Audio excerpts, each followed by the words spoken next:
ഒരു മൻഹജ് ഉണ്ട്. മുഹമ്മദ് നബിയാണ് അത് വ്യാഖ്യാനിച്ചു തന്നിട്ടുള്ളത്. ഞാൻ വരികൾക്കിടയിലാണ് ഞാൻ വ്യാഖ്യാനിക്കുന്ന ജബ്ബാർ മാഷ് പറയുന്നത്. മുഹമ്മദ് നബി പഠിപ്പിക്കാത്ത, മുഹമ്മദ് നബി നേരിട്ട് കേട്ട സ്വഹാബത്തിന് മനസ്സിലാവാത്ത, ഇതുവരെ മുസ്ലിം ലോകം മനസ്സിലാക്കാത്ത ചില കാര്യങ്ങളാണ് അദ്ദേഹം പറയുന്നത്. ആത്മാർത്ഥതയുണ്ടെങ്കിൽ ഒരു മേശക്ക് ചുറ്റും ഇരുന്നാൽ ജബ്ബാർ മാഷിന്റെ ഈ ഇത്രയും ഖുർആൻ ക്ലാസ് ഒരു 2 മിനിറ്റ് തീരാവുന്ന കേസേ ഉള്ളൂ. അദ്ദേഹം തയ്യാറാണ്, ഞാനും തയ്യാറാണ്. ഇപ്പൊ ഞാനും മുമ്പ് യുക്തിവാദി ആയിരുന്നല്ലോ. ഇപ്പൊ ജബ്ബാർ മാഷ് മുന്നിൽ ഇരുന്നിട്ട് മാഷങ്ങൾ ആ പറയുന്ന കാര്യം വാളുകൊണ്ട് പ്രചരിപ്പിച്ച് ഇസ്ലാം എന്നൊക്കെ പറഞ്ഞിട്ട് കുറെ വീഡിയോകളൊക്കെ ഉണ്ട്. പിന്നെ ഞാൻ ചിലപ്പോൾ വിചാരിച്ചു മൂപ്പർക്ക് എന്തിനാ തിരുത്താൻ പോണ്, മൂപ്പർക്ക് ഒരു ലക്ഷ്യമുണ്ട് എന്ന് വിചാരിച്ചോണ്.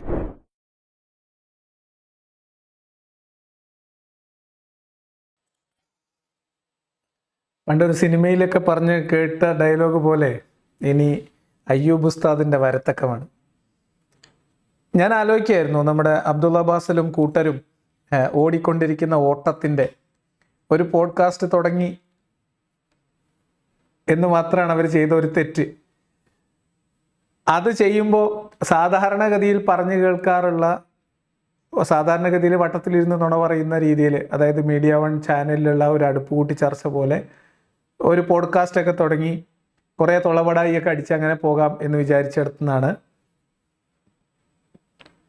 പിന്നെ കാര്യങ്ങൾ ഇങ്ങനെയൊക്കെ ഡെവലപ്പ് ചെയ്ത് വന്നത്. അപ്പോൾ വളരെ തന്ത്രപരമായിട്ടുള്ള മുന്നോട്ട് പോക്കാണ് UA ടീം ചെയ്യുന്നത് എന്ന കാര്യത്തിൽ സംശയമൊന്നുമില്ല. അവരതിൻ്റെ ആസൂത്രണത്തിലും അത് എക്സിക്യൂട്ട് ചെയ്യാൻ വേണ്ടി അവർ ശ്രമിക്കുന്ന കാര്യത്തിലൊക്കെ അവരോടുള്ള ഒരു മതിപ്പ് എനിക്കിപ്പോഴും ഉണ്ട്. കാരണം എങ്ങനെയാണ് ഇസ്ലാം എന്ന് പറയുന്ന ഈ മതത്തിൻ്റെ പ്രചാരണ പരിപാടി ഒരു കുടുംബ ബിസിനസ്സായിട്ട് വളർത്തിക്കൊണ്ടുവരാൻ കഴിയുക എന്ന കാര്യത്തിലൊക്കെ കാലങ്ങളായിട്ടുള്ള അനുഭവ പരിചയമുള്ള മുതിർന്ന കാരണവന്മാരുടെ നേതൃത്വത്തിൽ തന്നെ ഒരു കുടുംബ ബിസിനസ്സായിട്ട്, ഒരു വലിയ സംരംഭമായിട്ട്, പ്രത്യേകിച്ച് അക്ബർ സാഹിബിനെ പോലെയുള്ള ഒരു ദാഴിയുടെ വിടവ് നികത്തുന്ന ഒരു ഒരു യുഗ പുരുഷനായിട്ടൊക്കെ കടന്നു വരാൻ വേണ്ടി അബ്ദുള്ള ബാസിൽ ശ്രമിക്കുകയും, പണ്ട് മുഹമ്മദിനെ ഖദീജയും അതേപോലെ വറക്കത്ത് ബിൻ നൗഫലൊക്കെ സപ്പോർട്ട് ചെയ്തതുപോലെ ഇടവും വലവും നിന്ന് സപ്പോർട്ട് ചെയ്യാനുള്ള ആളുകളും കുടുംബങ്ങളും സ്വന്തക്കാരും ബന്ധുക്കാരും കൂട്ടുകാരും അയലൊക്കക്കാരും, അതിൽ ചില ശുക്ർ വരിക്കോടിനെ പോലെയുള്ള ചില ആളുകളൊക്കെ ഉണ്ട്. പക്ഷെ എങ്കിലും അതൊരു നല്ല രീതിയിൽ തുടങ്ങി വെക്കാം, അത് നല്ല രീതിയിൽ കൊണ്ടുപോകാം എന്നൊക്കെയുള്ള ഒരു ശ്രമം. അതിനിടയിൽ അവിചാരിതമായിട്ടാണ് ഒറ്റ ഇരിപ്പിൽ ഏകദേശം ഒരു 10-60 നുണകളൊക്കെ പറഞ്ഞപ്പം അതിനെ എക്സ്പോസ് ചെയ്യാൻ വേണ്ടി നമ്മൾ മുന്നോട്ട് വന്ന സമയത്ത് അതിൽ നിന്ന് കരകയറാനുള്ള ആദ്യത്തെ അടിയിൽ തുടങ്ങിയ പടച്ചിൽ ഇതുവരെ തീർന്നിട്ടില്ല. അപ്പോൾ അത് പടഞ്ഞുകൊണ്ടേ ഇരിക്കുകയാണ്. അപ്പോൾ പലതിൽ നിന്ന് പലതിലേക്ക് കഥകൾ മാറ്റി കൊണ്ടുപോയി പലതരത്തിൽ ആളുകളെ ഇറക്കുമതി ചെയ്തു, ചർച്ചകളെ വേറെ രീതിയിൽ ഡൈവേർട്ട് ചെയ്യാൻ നോക്കി, എനിക്ക് മറുപടി പറയാൻ എന്ന രീതിയിൽ രവിചന്ദ്രനെയും ജാമിദേനെയും ആരിഫിനെയും ജബ്ബാർ മാഷിൻ്റെയും അതേപോലെ ബാക്കിയുള്ള ആളുകളെയൊക്കെ കൂടെ കൂട്ടി വെച്ച് വരാൻ ശ്രമിച്ചു. ചോദിച്ച ചോദ്യത്തിന് അവസാനം ഗത്യന്തരമില്ലാതെ നമ്മൾ ഈ പറഞ്ഞതുപോലെ ഉറുമ്പിൻകൂട് വഴി തോട്ടത്തിൽ കയറി ഒളിച്ചു, അവിടുന്ന് പുറത്തിറങ്ങേണ്ടി വന്നു, അവസാനം വീണ്ടും തൗബയിലേക്കൊക്കെ വന്നു. ആ പറഞ്ഞ കാര്യങ്ങൾ വിശദീകരണം അതിനേക്കാൾ വലിയ കളവുകളും കോട്ടിമാട്ടലുമായിരുന്നു. അത് നമ്മൾ തുറന്നു കാണിച്ചു. ഗത്യന്തരമില്ലാത്ത ഓട്ടത്തിനിടയിൽ അതിനിടയിൽ അനിയനെ കൊണ്ടുവരാൻ ശ്രമിച്ചു. ഇങ്ങനെ പല കാര്യങ്ങളും നടന്നുകൊണ്ടിരിക്കുന്നുണ്ട്. പക്ഷേ അതിലേറ്റവും രസകരമായിട്ട് എനിക്ക് തോന്നിയ ഒരു കാര്യം, അതിനിടയിൽ ഒരു മുൻ യുക്തിവാദിയുടെ, നിരീശ്വരവാദിയുടെ അനുഭവങ്ങൾ എന്ന് പറഞ്ഞിട്ട് അദ്ദേഹം ചെയ്തൊരു വീഡിയോ ആണ്. അത് എന്നെ ഹഠാത് ആകർഷിച്ചിരുന്നു. പക്ഷെ അത് കാര്യമായിട്ട് അതിന് ഇമ്പാക്റ്റ് ഉണ്ടായില്ല. കാരണം അല്ലെങ്കിൽ അത് നമ്മൾ കാര്യമായിട്ട് എടുത്തിട്ടില്ല എന്ന് മനസ്സിലായതുകൊണ്ടാണോ എന്തോന്നറിയില്ല. ഇപ്പോൾ ഒരു മുൻ യുക്തിവാദിയെ കൊണ്ടുവരാൻ ശ്രമിക്കുകയാണ്. അയ്യൂബ് മൗലവി, അയ്യൂബ് ഉസ്താദായി വീണ്ടും UA ചാനലിലൂടെ രംഗപ്രവേശം ചെയ്യാണ്. അയ്യൂബ് ഇസ്ലാം മതത്തിലേക്ക് പോകുന്നു എന്ന ഘട്ടത്തിൽ, അദ്ദേഹം അത് പ്രഖ്യാപിക്കുന്ന ഘട്ടത്തിൽ അദ്ദേഹത്തോട് നമ്മൾ വളരെ പ്രസക്തമായിട്ടുള്ള ചില ചോദ്യങ്ങൾ ചോദിച്ചിരുന്നു. അദ്ദേഹത്തെ നേരിട്ട് ബന്ധപ്പെടാൻ ഞാൻ ശ്രമിച്ചിരുന്നു. അദ്ദേഹം എൻ്റെ പേര് പറഞ്ഞ് ഞാൻ അദ്ദേഹത്തിന് മെസ്സേജ് അയച്ചു, ഞാൻ ഇന്ന ആളാണ്, അയ്യൂബ് മൗലവി അല്ലേ എന്ന് ചോദിച്ചപ്പം അദ്ദേഹം എന്നെ അറിയില്ല എന്നാണ് അന്ന് പറഞ്ഞത്. എന്തായാലും അവിടെ നിന്ന് ഒരുപാട് വ്യത്യാസമുണ്ട്. അദ്ദേഹം പല പ്രഭാഷണ വേദികളിലൊക്കെ കയറി ചെന്ന് ഒക്കെ ചെയ്തു. നമുക്ക് ഇസ്ലാം എന്ന് പറയുന്ന ഒരു മതത്തിൻ്റെ സാമൂഹ്യ സെറ്റപ്പും കേരളത്തിൽ ഇസ്ലാം മതത്തെ വിമർശിച്ചുകൊണ്ട് ജീവിക്കുന്ന ഒരു മനുഷ്യന്, പ്രത്യേകിച്ച് സാധാരണയിൽ കവിഞ്ഞ കുടുംബഭാരവും സാമ്പത്തിക ബാധ്യതയും ജോലി ഭാരവും ഒക്കെ ഉള്ള ഒരാളെ സംബന്ധിച്ച് ഈ സമൂഹത്തോട്, പ്രത്യേകിച്ച് കുടുംബത്തിനകത്തുള്ളവർ, പ്രത്യേകിച്ച് ഭാര്യയും കുട്ടികളും ഒക്കെ ഇസ്ലാമിൻ്റെ ഫോൾഡിൽ നിൽക്കുകയും ഒരാൾ മതത്തിന് പുറത്ത് നിൽക്കുകയും ചെയ്യുമ്പോഴുണ്ടാകുന്ന സാമൂഹ്യ സമ്മർദ്ദവും അതിനിടയിൽ വ്യക്തിപരമായിട്ട് ഒരാൾക്ക് ഉണ്ടാകാവുന്ന പ്രയാസങ്ങളും പ്രശ്നങ്ങളും ഈ കുടുംബാംഗങ്ങളെ വെച്ചുകൊണ്ട് ഒരു മനുഷ്യൻ്റെ എന്താ പറയുക പ്രശ്നങ്ങൾ ഉപയോഗപ്പെടുത്തിക്കൊണ്ട് ആ മനുഷ്യനെ പ്രഷർ ചെയ്യാനും അദ്ദേഹത്തെ ഇസ്ലാം മത വിമർശന രംഗത്ത് നിന്ന് പിന്മാറ്റാനും അതേപോലെ തന്നെ അദ്ദേഹത്തെ ഇതിൽ നിന്ന് പിൻവലിക്കാനും ഒരു വേള ഇസ്ലാമിലേക്ക് തന്നെ കൊണ്ടുപോയി ഇവർ തന്നെ ഉണ്ടാക്കുന്ന ഉപദ്രവങ്ങൾക്ക് ശമനമുണ്ടാക്കി സമാധാനം കൊടുക്കാനൊക്കെ പറ്റുന്ന ഒരു സാമൂഹ്യ സാഹചര്യത്തിൽ ജീവിക്കുന്ന ഒരാളെന്ന നിലക്ക് ഒരു വ്യക്തി ഇസ്ലാം മതത്തിലേക്ക് തിരിച്ചു പോകുന്ന തീരുമാനം അദ്ദേഹത്തിൻ്റെ വ്യക്തിപരമായിട്ടുള്ള തീരുമാനമായിട്ട് നമ്മൾ അംഗീകരിക്കുകയും റെസ്പെക്റ്റ് ചെയ്യുകയും അതേ സമയത്ത് ആദർശ രംഗത്ത് സജീവമാകുന്ന സമയത്ത് അദ്ദേഹം ചെയ്യേണ്ട, ന്യായമായും ധാർമ്മികമായും അദ്ദേഹം ചെയ്യേണ്ടുന്ന വളരെ പ്രധാനപ്പെട്ട കാര്യം ഇസ്ലാമിനെ കുറിച്ച് അദ്ദേഹത്തിനുണ്ടായിരുന്ന പഴയ വിമർശനങ്ങൾ കൃത്യമായി ഉദ്ധരിക്കുകയും അതിൽ എനിക്ക് ഇന്നതാണ് ആ കാലഘട്ടത്ത് പറ്റിയ പിഴവ്, അതിൻ്റെ ശരിയായ വശം ഇപ്പോൾ എനിക്ക് മനസ്സിലായത് ഇതാണ്, അത് ഇന്ന ഖുർആൻ വചനത്തിൻ്റെതും ഇന്നത് കൃത്യമായിട്ട് പറഞ്ഞ് നിങ്ങളെ കേട്ടുകൊണ്ടിരുന്ന, മതവിമർശനം നടത്തുന്ന സമയത്ത് നിങ്ങളെ കേട്ടുകൊണ്ടിരുന്ന, നിങ്ങളെ മനസ്സിലാക്കിക്കൊണ്ടിരുന്ന, നിങ്ങളെ വിശ്വസിച്ചിരുന്ന ആളുകളോട് അത് പറയാനുള്ള ബാധ്യത മതപരമായി നിങ്ങൾക്കുണ്ട് എന്ന ഒരു കാര്യം ഓർമ്മപ്പെടുത്തിക്കൊണ്ട് ഞാൻ ഒന്നിലധികം വീഡിയോ ചെയ്തിട്ടുണ്ട്. എന്ന് മാത്രമല്ല, അത്തരം മത പ്രഭാഷണ വേദികളിലേക്ക് വീണ്ടും നിങ്ങൾ രംഗപ്രവേശം ചെയ്യുകയും ഒരു മുൻ യുക്തിവാദി എന്ന ലേബലിൽ, പഴയ ഇസ്ലാം മത വിമർശകൻ എന്ന ലേബലിൽ അദ്ദേഹം നടത്തിക്കൊണ്ടിരിക്കുന്ന ചില വാദങ്ങളോട് മറുചോദ്യങ്ങൾ ഉന്നയിക്കുകയും അദ്ദേഹത്തെ പരസ്യമായ ഒരു സംവാദത്തിന് വെല്ലുവിളിക്കുകയും അത് അദ്ദേഹത്തെ നേരിട്ട് അറിയിക്കുക മീൻസ് പരസ്യമായിട്ട് നമ്മൾ അദ്ദേഹത്തിൻ്റെ പേരെടുത്ത് പറഞ്ഞുകൊണ്ട് തന്നെ സംവാദത്തിന് അദ്ദേഹത്തെ ക്ഷണിക്കുകയും അദ്ദേഹവുമായിട്ട് അടുത്ത ബന്ധമുള്ള ആളുകൾ വഴി അദ്ദേഹത്തിൻ്റെ അഭിപ്രായം ആരായുകയും ചെയ്തിരുന്ന സമയത്ത് അദ്ദേഹം അന്ന് അതിന് താല്പര്യമില്ല എന്നാണ് പറഞ്ഞിരുന്നത് എന്ന് മനസ്സിലാക്കാൻ കഴിഞ്ഞു. എന്നാൽ ഇന്ന് നമ്മൾ നേരത്തെ പറഞ്ഞതുപോലെ UA ടീം ഒരു വലിയ എന്താ പറയുക ഒരു ചുഴിയിൽ പെട്ട് കിടക്കുന്ന സമയത്ത് എവിടെ തൊട്ടാലും അവിടെയൊക്കെ കൂടുതൽ ഇസ്ലാമിൻ്റെ ജീർണിച്ച കഥകൾ പുറത്തു വരുന്ന സമയത്ത് എന്തെങ്കിലും കൊണ്ടുവന്ന് ഓട്ടയടക്കാൻ ശ്രമിക്കുമ്പോൾ അതൊക്കെ കൂടുതൽ വലിയ കുരുക്കുകളായി അവരതിനകത്ത് അകപ്പെട്ടു പോയിക്കൊണ്ടിരിക്കുന്ന സമയത്ത് നമ്മുടെ രാഹുൽ ഗാന്ധിയുടെ ഭാഷയിൽ പറഞ്ഞാൽ ഒരു ചക്രവ്യൂഹത്തിനകത്ത് പെട്ടുപോയിരിക്കുന്ന സമയത്ത് രക്ഷകനായി വീണ്ടും അയ്യൂബ് ഉസ്താദ് അവതരിക്കുകയാണ്. എനിക്കത് വളരെ സന്തോഷമുള്ള കാര്യമാണ്. അയ്യൂബ് ഉസ്താദ് ഇസ്ലാം മത പ്രബോധന രംഗത്തും ഇസ്ലാം മത വിമർശകരുടെ വിമർശനങ്ങളുടെ മുനയൊടിക്കുന്ന രംഗത്തും UA ടീമിനെ കൊണ്ട്, ബാസിലിനെ കൊണ്ടും ഷുക്കൂർ വരിക്കോടിനെ കൊണ്ടും എന്തായാലും കൂട്ടിയേ കൂടൂല എന്ന് അവർക്ക് തന്നെ ഒരു ബോധ്യം വന്ന സ്ഥിതിക്ക്, അതിനിടയിൽ കൊണ്ടുവന്ന മുൻ നിരീശ്വരവാദി അത്ര പോരാ എന്ന സ്ഥിതിക്ക് അയ്യൂബ് മൗലവി തന്നെ അയ്യൂബ് ഉസ്താദായി രംഗപ്രവേശം ചെയ്യുന്നത് എന്തുകൊണ്ടും അവരുടെ ശ്രമത്തിന് വലിയ മുതൽക്കൂട്ടായിരിക്കുമെന്ന കാര്യത്തിൽ എനിക്ക് സംശയമൊന്നുമില്ല.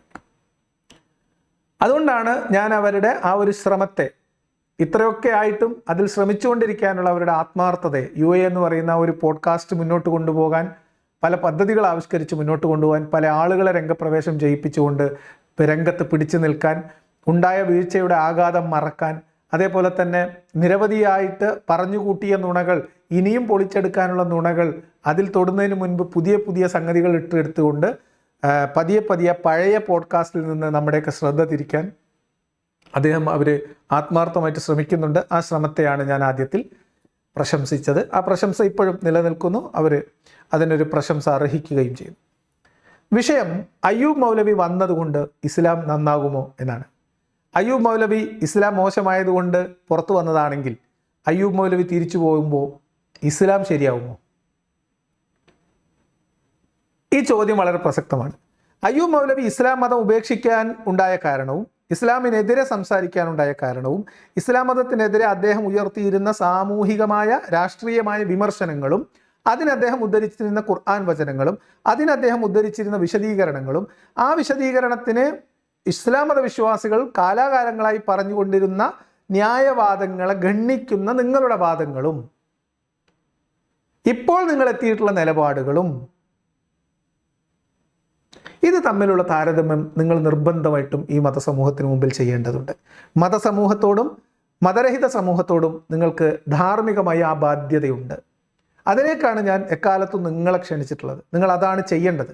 തുടക്കത്തിൽ ഒരല്പം തമാശയായിട്ടാണെങ്കിലും നമ്മൾ പറഞ്ഞിരുന്ന ഒരു കാര്യം, നിങ്ങൾക്ക് ഈ ഇസ്ലാമിനെ നഖശികാന്തം എതിർത്തിരുന്ന നിങ്ങൾക്ക് ഖുർആൻ വചനങ്ങളും ഹദീസുകളും ഒക്കെ ഭീകരമായിട്ട് ഉദ്ധരിച്ചുകൊണ്ട് ഇസ്ലാമിനെ വിമർശിച്ചിരുന്ന നിങ്ങൾക്ക് ഇപ്പോൾ ഇസ്ലാം ശരിയാണ് എന്ന് ബോധ്യപ്പെട്ട പോയിന്റ് എവിടെയാണ്? നിങ്ങൾക്ക് ഇതുവരെ നിങ്ങൾ ചോദിച്ചിരുന്ന ചോദ്യങ്ങൾ, നിങ്ങൾ ഉയർത്തിയിരുന്ന വിമർശനങ്ങൾക്ക് നിങ്ങൾക്ക് ഇപ്പോൾ കിട്ടിയ പരിഹാരം എന്താണ്?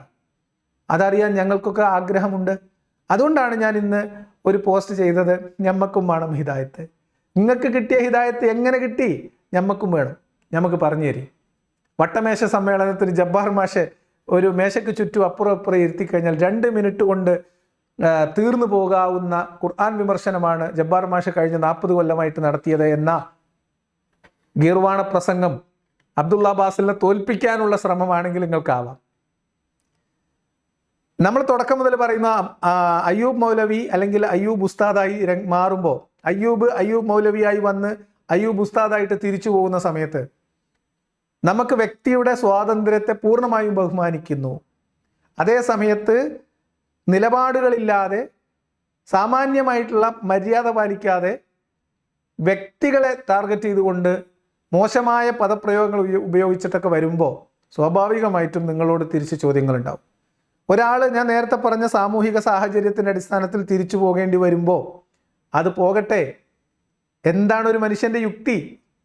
ഏറ്റവും നല്ല യുക്തിവാദിയായിട്ട് അയ്യൂബ് മൗലവി ഇസ്ലാമിൽ ജീവിക്കട്ടെ എന്ന് തന്നെയാണ് ഞാനൊക്കെ വിചാരിക്കുന്നത്. ഇപ്പോഴും ഞാൻ അതിനെ വിചാരിക്കുന്നത് താങ്കൾ ചെയ്യുന്നത് ഏറ്റവും വലിയ യുക്തിവാദം തന്നെയാണ്. താങ്കളുടെ യുക്തിവാദമാണ് താങ്കൾ മുന്നോട്ട് നയിക്കുന്നത്. ആ യുക്തി എന്താണ്? അത് ജീവിതത്തിൻ്റെ യുക്തിയാണ്, അതെല്ലാവർക്കും അറിയാം. അപ്പോൾ അതുകൊണ്ട് അത് അങ്ങനെ പോട്ടെ എന്ന് വിചാരിക്കുമ്പോൾ ഇതുപോലെയുള്ള ആളുകൾ നിങ്ങളെ അറിഞ്ഞുകൊണ്ട് കുഴി ചാടിക്കുകയാണെങ്കിലും അല്ലെങ്കിലും നിങ്ങൾ പറയുന്ന വാദങ്ങൾക്ക് നിങ്ങൾ മറുപടി പറയാൻ അർഹനാണ്, അല്ലെങ്കിൽ ബാധ്യസ്ഥനാണ്. നിങ്ങൾ ഉയർത്തുന്ന വിമർശനങ്ങൾക്ക് മറുപടി പറയാൻ ഞങ്ങളിവിടെ തയ്യാറാണ്.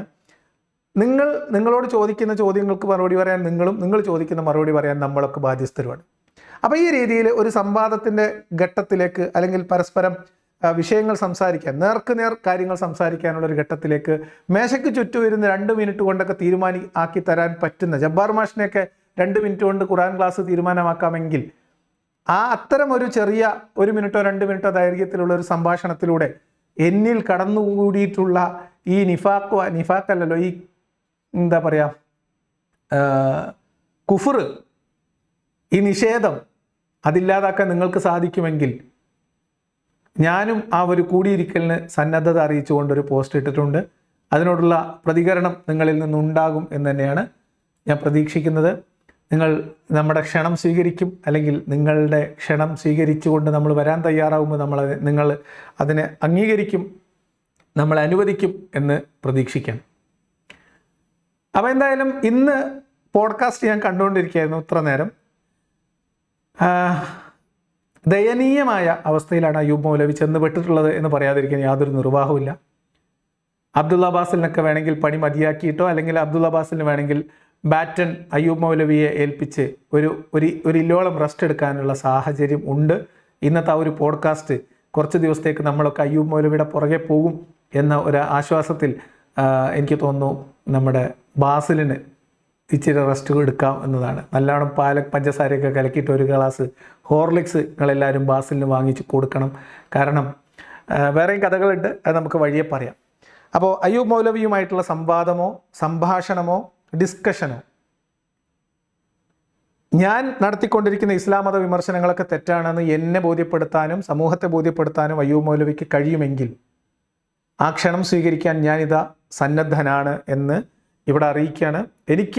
എനിക്കും ഇപ്പം ഇങ്ങനെ നമ്മളെന്താ പറയുക, എനിക്കും ആഗ്രഹങ്ങളുണ്ട്, എനിക്കും പ്രശ്നങ്ങളുണ്ട്. അപ്പോൾ അതുകൊണ്ട് ഈമാൻ തിരിച്ചു കിട്ടുകയാണെങ്കിൽ എല്ലാം കൊണ്ടും നല്ല തന്നെയാണ്. ഇഹലോകവും പരലോകവും നന്നായി കിട്ടുമല്ലോ. അപ്പോൾ അതുകൊണ്ട് നമ്മൾ എന്തിനാ അത് വേണ്ടെന്ന് വെക്കുന്നത്? നമ്മൾ നിഷേധാത്മക സമീപനം വെടിയുകയും അയ്യൂബ് മൗലവി മുന്നോട്ട് വെക്കുന്ന ആ ഒരു ക്ഷണം സ്വീകരിച്ചുകൊണ്ട് ഹിദായത്തിൻ്റെ ഫോൾഡിലേക്ക് മടങ്ങാൻ കഴിയുമോ എന്ന സാധ്യതകൾ പരിശോധിക്കാൻ തയ്യാറായിട്ട് വരികയുമാണ്. ഇതിൽ നിങ്ങൾ ഉപേക്ഷ പറയരുത്. നിങ്ങൾ ഉൾപ്പെടെയുള്ള മതവിമർശകർ ഇവിടെ ഉയർത്തിവിട്ട ചോദ്യങ്ങൾ, ഞാനൊക്കെ ചോദിച്ചുകൊണ്ടിരിക്കുന്ന ചോദ്യം, നിങ്ങൾ പലതവണ ഞാനൊക്കെ പറയുന്നതിൻ്റെ 100 ഇരട്ടി ശൗര്യത്തിൽ നിങ്ങൾ പറഞ്ഞിട്ടുള്ള വാദങ്ങൾ, ആ വാദങ്ങൾക്ക് ഇപ്പോൾ നിങ്ങൾക്ക് കിട്ടിയിട്ടുള്ള മറുപടി, പരിഹാരം, അത് നിങ്ങൾ പറയുകയും അത് നാട്ടുകാരെ അറിയിക്കാൻ നമ്മളൊക്കെ ബാധ്യസ്ഥരാണ്. അതൊക്കെ നമ്മൾ ചെയ്യും എന്ന കാര്യത്തിൽ ഒരു അറിയിപ്പ് അല്ലെങ്കിൽ നിങ്ങളുടെ ശ്രദ്ധയിലേക്ക് ഇതൊന്ന് വെച്ചുകൊണ്ട് ഞാൻ ഇന്നത്തെ പരിപാടിയിലേക്ക് കടക്കുകയാണ്. നമ്മൾ ഇന്ന് ചാറ്റ് വിത്ത് മുർത്തദ് റീസ്റ്റാർട്ട് ചെയ്യാം എന്ന ഒരു തീരുമാനത്തിലേക്ക് കടക്കുകയാണ്. അതിൻ്റെ വലിയ ഡിസൈനിങ്ങും കാര്യങ്ങളൊന്നുമില്ല. സാങ്കേതികമായിട്ടുള്ള നിലവിലുള്ള സൗകര്യങ്ങളൊക്കെ പരിമിതമായ സൗകര്യങ്ങൾ ഉപയോഗപ്പെടുത്തിക്കൊണ്ട് നമ്മൾ ഗൂഗിൾ മീറ്റ് വഴി ആവശ്യമുള്ള ആളുകൾക്ക് വരികയും സംസാരിക്കുകയും ചെയ്യാനുള്ള ഒരു അവസരം എന്ന രീതിയിൽ നമ്മൾ ഇത് കൊടുക്കുകയാണ്. അപ്പോൾ വരും ദിവസങ്ങളിൽ അയ്യൂബ് മൗലവി പോഡ്കാസ്റ്റിലൂടെ പുറത്തുവിട്ട കാര്യങ്ങളെക്കുറിച്ചൊക്കെയുള്ള നമ്മുടെ അഭിപ്രായങ്ങളും വിശദീകരണങ്ങളും മറുപടികളും ഒക്കെ ഉണ്ടായിരിക്കുന്നതാണ് എന്നുകൂടി സാന്ദർഭികമായി അറിയിക്കുകയാണ്. അതുകൊണ്ടൊന്നും നമ്മുടെ UA ടീം ആദ്യം നടത്തിയ പോഡ്കാസ്റ്റിന് പരിഹാരമാവില്ല എന്നുകൂടി ഓർമ്മിപ്പിക്കുകയും ചെയ്യുന്നു. അപ്പോൾ നമുക്ക് ഞാൻ നിങ്ങൾക്ക് വേണ്ടിയിട്ട് ആ ലിങ്ക് ഇവിടെ ഷെയർ ചെയ്യാണ്. ആർക്കെങ്കിലും ജോയിൻ ചെയ്യാൻ താല്പര്യമുള്ളവരുണ്ടെങ്കിൽ അവർക്ക് ജോയിൻ ചെയ്യാവുന്നതാണ്.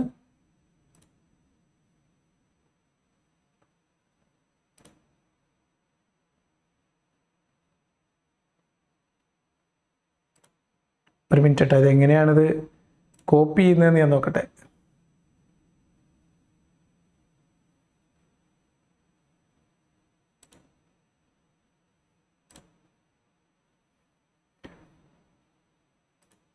ഓക്കെ, ഞാനതിൻ്റെ ആ ലിങ്ക് ഒന്ന് നിങ്ങൾക്ക് തരാം.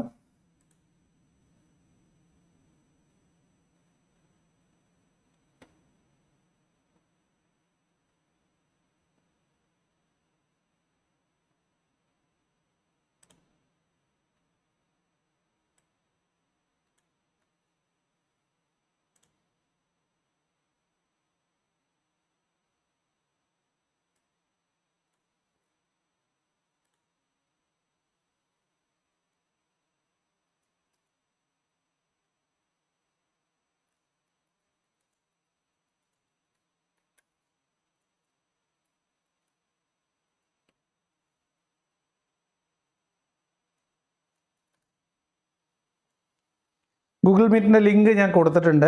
അപ്പോൾ താല്പര്യമുള്ള ആളുകൾക്ക് ജോയിൻ ചെയ്യാവുന്നതാണ്. ഞാൻ കുറച്ച് നേരം നിങ്ങൾ ആളുകളുണ്ടെങ്കിൽ കുറച്ച് നേരം സംസാരിച്ചിരിക്കാം എന്ന് മാത്രമേ വിചാരിക്കുന്നുള്ളൂ.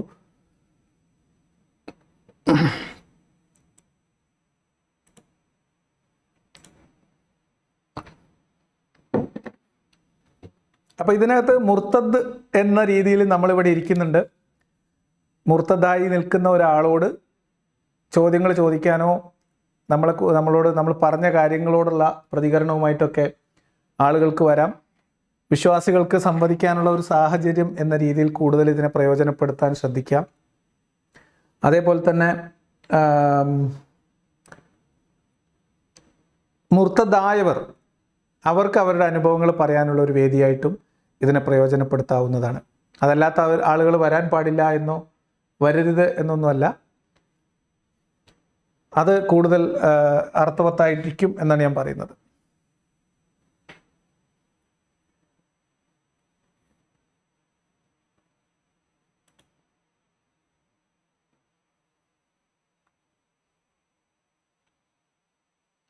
ലിങ്ക് റെഡി ആയിരിക്കും എന്ന് ഞാൻ വിചാരിക്കുന്നു. ഇമാം റെഡി, ഇക്കാമത്ത് വിളിച്ചോളി എന്നാണ് കണ്ണാടി പറയുന്നത്.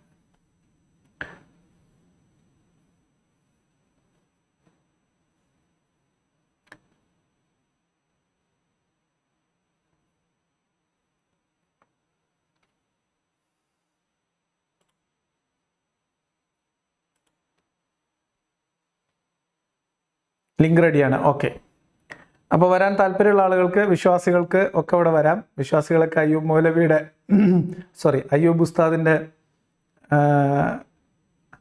KPA ലത്തീഫിൻ്റെ ഒരു കമൻറ്റ്, അയ്യൂബ് മൗലവി നമുക്ക് നൽകിയ സംഭാവന മറന്ന് സംസാരിക്കരുതെന്ന്. ഇല്ല, ഒരിക്കലും അയ്യൂബ് മൗലവി ഈ സമൂഹത്തിന് നൽകിയ സംഭാവനകളെ മറക്കുന്നില്ല. എന്ന് മാത്രമല്ല, അദ്ദേഹം ഇപ്പോഴും വലിയ സംഭാവന നൽകിക്കൊണ്ടിരിക്കുന്നു എന്ന് തന്നെ വിശ്വസിക്കുന്ന ആളാണ് ഞാൻ. ഇനിയും അദ്ദേഹത്തിന് UAE ടീമിൻ്റെ കൂടെയൊക്കെ ഇരിക്കുകയാണെങ്കിൽ, അബ്ദുള്ള ബാസിലിനൊപ്പം ചേർന്നൊക്കെ ഇസ്ലാമിന് വേണ്ടി സംസാരിക്കുകയാണെങ്കിൽ അദ്ദേഹത്തിന് ഈ സമൂഹത്തിന് വേണ്ടി ഇനിയും ഏറെ കാര്യങ്ങൾ ചെയ്യാൻ പറ്റും. അക്ബർ സാഹിബ് ഒറ്റയ്ക്ക് ചെയ്തതിനേക്കാൾ കൂടുതൽ കാര്യങ്ങൾ അബ്ദുള്ള ബാസിലും സംഘവും അയ്യൂബ് മൗലവിയോടൊപ്പം ചേർന്ന് ചെയ്താൽ ചെയ്യാൻ സാധിക്കുമെന്ന് തന്നെയാണ് ഞാൻ വിചാരിക്കുന്നത്. അതുകൊണ്ട് അക്കാര്യത്തിൽ തീർച്ചയായിട്ടും അവരെയൊക്കെ അഭിനന്ദിക്കുകയാണ്, അവർക്ക് എല്ലാ ആശംസകളും നേരുകയാണ്.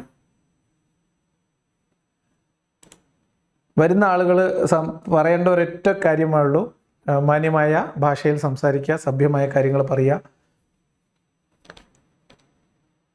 അനസ് ഇവിടെ എത്തിയിട്ടുണ്ട്. അനസ് സംസാരിക്കാമെങ്കിൽ സംസാരിച്ചോളൂ.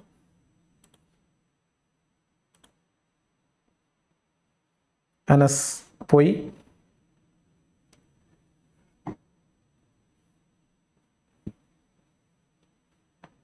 നിങ്ങൾക്ക് വേണ്ടി, വിശ്വാസികൾക്ക് വേണ്ടി കാത്തിരിക്കുകയാണ്. സംവാദം ഫിക്സായ ഒന്നാണ്. സംവാദത്തിന് ഞാൻ തയ്യാറാണ് എന്ന് അറിയിച്ചിട്ടുണ്ട്, വിഷയം അറിയിച്ചിട്ടുണ്ട്.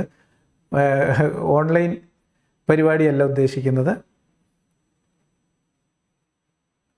അയ്യൂബ് മൗലവി മാറി, പക്ഷെ പുള്ളി പണ്ട് പറഞ്ഞ കാര്യങ്ങൾ ഇപ്പോഴും എയറിൽ തന്നെ ഉണ്ട് എന്ന് മാത്രമല്ല, അതിന് അദ്ദേഹത്തിന് ഇപ്പോൾ കിട്ടിയ മറുപടി എന്താണെന്ന് സമൂഹത്തോട് പറയാനുള്ള ബാധ്യത അദ്ദേഹത്തിനുണ്ട്.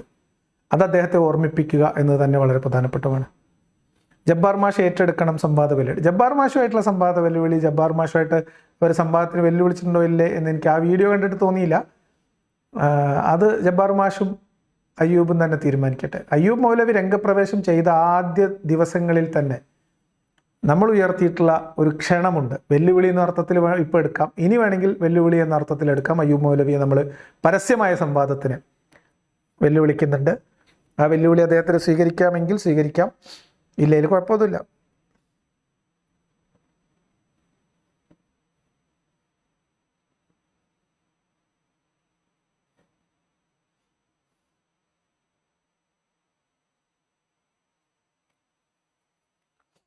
എന്നെ മുർത്തതാക്കിയതിൽ അയ്യൂബിനും പങ്കുണ്ട് എന്നാണ് ഷമീൽ ഇർഷാദ് ഷമി പറയുന്നത്. തീർച്ചയായിട്ടും അത്തരം കാര്യങ്ങളിൽ അയ്യൂബ് മൗലവിക്ക് ധാർമ്മികമായ ഉത്തരവാദിത്വമുണ്ട്, ഒരു മുസ്ലിം എന്ന നിലയ്ക്ക് ഇപ്പോൾ പ്രത്യേകിച്ചും. കാരണം അദ്ദേഹം ഇസ്ലാമിൽ നിന്ന് പുറത്തു പോയതിനു ശേഷം അദ്ദേഹം പറഞ്ഞ കാര്യങ്ങൾ കേട്ടുകൊണ്ട് ഇസ്ലാമിൽ നിന്ന് പുറത്തോട്ട് പോയ ആളുകളെ സംബന്ധിച്ച് അവരെ തിരിച്ച് ഹിദായത്തിൻ്റെ വഴിയിലേക്ക് എത്തിക്കാനുള്ള ധാർമ്മികമായ ബാധ്യത അയ്യൂബ് മൗലവി ഏറ്റെടുക്കണം എന്നാണ് ഞാൻ പറയുന്നത്. എന്നെ പിന്നെ അയ്യൂബ് മൗലവി മുർത്തതാക്കിയൊന്നുമല്ല, ആരും മുർത്തതാക്കിയതല്ല, നമ്മളായിട്ട് മുർത്തതായതാണ്. അപ്പോൾ അതിൽ പിന്നെ പ്രത്യേകിച്ചൊന്നുമില്ല.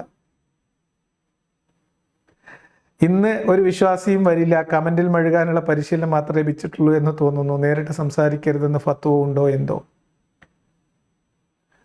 മീറ്റ് ഗൂഗിൾ ഷീറ്റ് ഫുള്ളായോ എന്നാണ്. ഗൂഗിൾ ഷീറ്റിൽ വലിയ രീതിയിലുള്ള റെസ്പോൺസാണ്. നമ്മൾ ഓഗസ്റ്റ് 25 ഒരു പ്രോഗ്രാം, ഒരു ചെറിയ ഒത്തുചേരൽ പ്ലാൻ ചെയ്യുന്നുണ്ട്. അപ്പോൾ അതുമായി ബന്ധപ്പെട്ട് താല്പര്യമുള്ള ആളുകൾക്ക് വരാവുന്നതാണ്.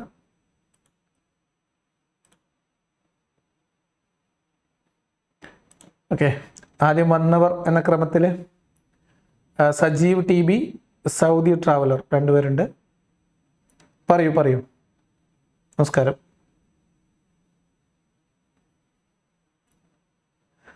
ഓക്കെ, ആരെങ്കിലൊക്കെ വരും എന്ന് നമ്മൾ പ്രതീക്ഷിക്കുകയാണ്.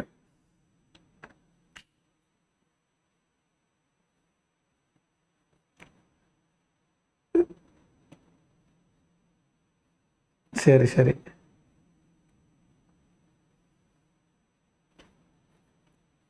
ഒഴിവായി നിൽക്കുന്നതാണ്.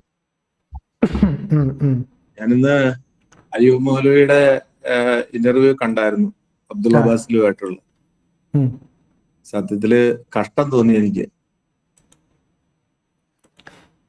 പഴയ കഥകളൊക്കെ നമ്മളെല്ലാം ഇങ്ങനെ വാച്ച് ചെയ്തുകൊണ്ടിരിക്കുന്നതാണല്ലോ. ഒരു ഗതികേടിന്റെ ഒരു വ്യക്തിപരമായിട്ടുള്ള അവരുടെ സാഹചര്യങ്ങളെ കുറിച്ച് നമ്മൾ സംസാരിക്കാതിരിക്കാം എന്നുള്ളതാണ്. അവർ പറയുന്ന ആശയങ്ങളിലേക്ക് മാത്രം ഒതുങ്ങാം.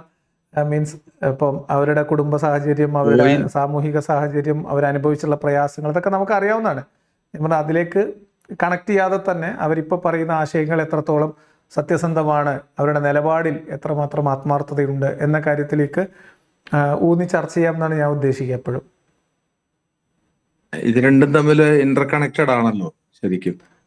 അല്ല ആയിരിക്കാം, പക്ഷെ ഞാൻ അവരുടെ കൂടുതൽ ഫോക്കസ് ചെയ്യുന്നത് ആ, ഈ ഒരു ആശയപരമായിട്ടുള്ള ചർച്ചയിലേക്ക് മാത്രമാണെന്ന് പറയാം. ആശയമില്ലല്ലോ ചർച്ച ചെയ്യാൻ. അതുണ്ടോ എന്നുള്ളതാണ് നമുക്ക് അറിയേണ്ടത്. അദ്ദേഹം മുൻപ് പറഞ്ഞിരുന്ന ആശയങ്ങളില്ല. ചോദ്യങ്ങൾക്ക് ഇപ്പൊ അദ്ദേഹത്തിന് ഉത്തരം കിട്ടിയിട്ടുണ്ടോ എന്നാണ്. ഉത്തരം കിട്ടിയിട്ടുണ്ടെങ്കിൽ അതെന്താണെന്ന് വെറുതെ ഒരു നമുക്കൊക്കെ അറിയാൻ വാദത്തിന് വേണ്ടി താല്പര്യമുണ്ട് എന്നുള്ളതാണ്. ആ, ഒരു ഒരു വാദത്തിന് വേണ്ടി നമുക്ക് പറയാവുന്നല്ലാതെ ആശയങ്ങളൊന്നും പറയാനില്ല. ഇതൊരു ഉദരപൂർണം എന്നുള്ളതല്ലാതെ അതിനപ്പുറത്തേക്ക് ഒരു കാര്യങ്ങളൊന്നും ഞാൻ കാണുന്നില്ല. അതുകൊണ്ട് പറഞ്ഞതേ ഉള്ളൂ. വ്യക്തിപരമായിട്ട് ആക്ഷേപിക്കണമെന്ന് എനിക്ക് താല്പര്യമില്ല. ഓക്കെ. അല്ല, ഞാൻ എൻ്റെ ഒരു ഓക്കെ, കാര്യം അത്രേ പറയാം. ഉള്ളൂ. ഞാൻ അത്തരം വാദങ്ങൾ ഞാൻ എടുക്കാറില്ല എന്ന് പറയുന്നതിൻ്റെ ഒരു കാരണം എന്ന് വെച്ചാൽ ഞാൻ നമ്മളെപ്പോഴും ആശയത്തെക്കുറിച്ച് തന്നെ സംസാരിക്കുക എന്നുള്ളത് കൊണ്ടാണ്. അതെ, അങ്ങനെ ഒരു സാധനം ഇല്ലല്ലോ.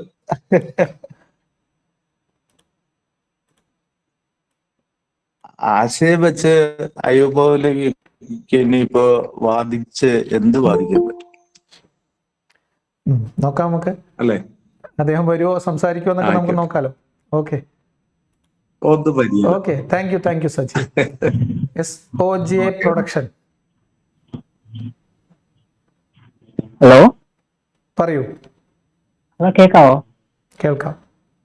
ആ, ഇന്ന് ഇപ്പോ അയ്യൂബ് മൗലവിന്റെ വരവോടുകൂടി UAE ടീമിൽ ഭയങ്കരമായിട്ട് സന്തോഷമുണ്ട് അവരെ തിരിച്ച് മതത്തിലേക്ക് വന്നത്. പക്ഷെ എന്റെ ഒരു സംശയം, കേൾക്കുന്നുണ്ടോ കറക്റ്റ് ആയിട്ട്? കേൾക്കാം. അപ്പൊ എന്റെ സംശയം, നമ്മൾ ശരിക്ക് ഒരു മതത്തിൽ നിന്ന് പുറത്തു പോവാന്ന് പറയുമ്പോൾ ശരിക്കും നമ്മൾ ചിന്തിച്ച് അതിനെക്കുറിച്ച് അറിഞ്ഞ് മനസ്സിലാക്കി പോയി കഴിഞ്ഞാൽ പിന്നെ അതിലേക്ക് ഒരു തിരിച്ചു വരവുണ്ടോ?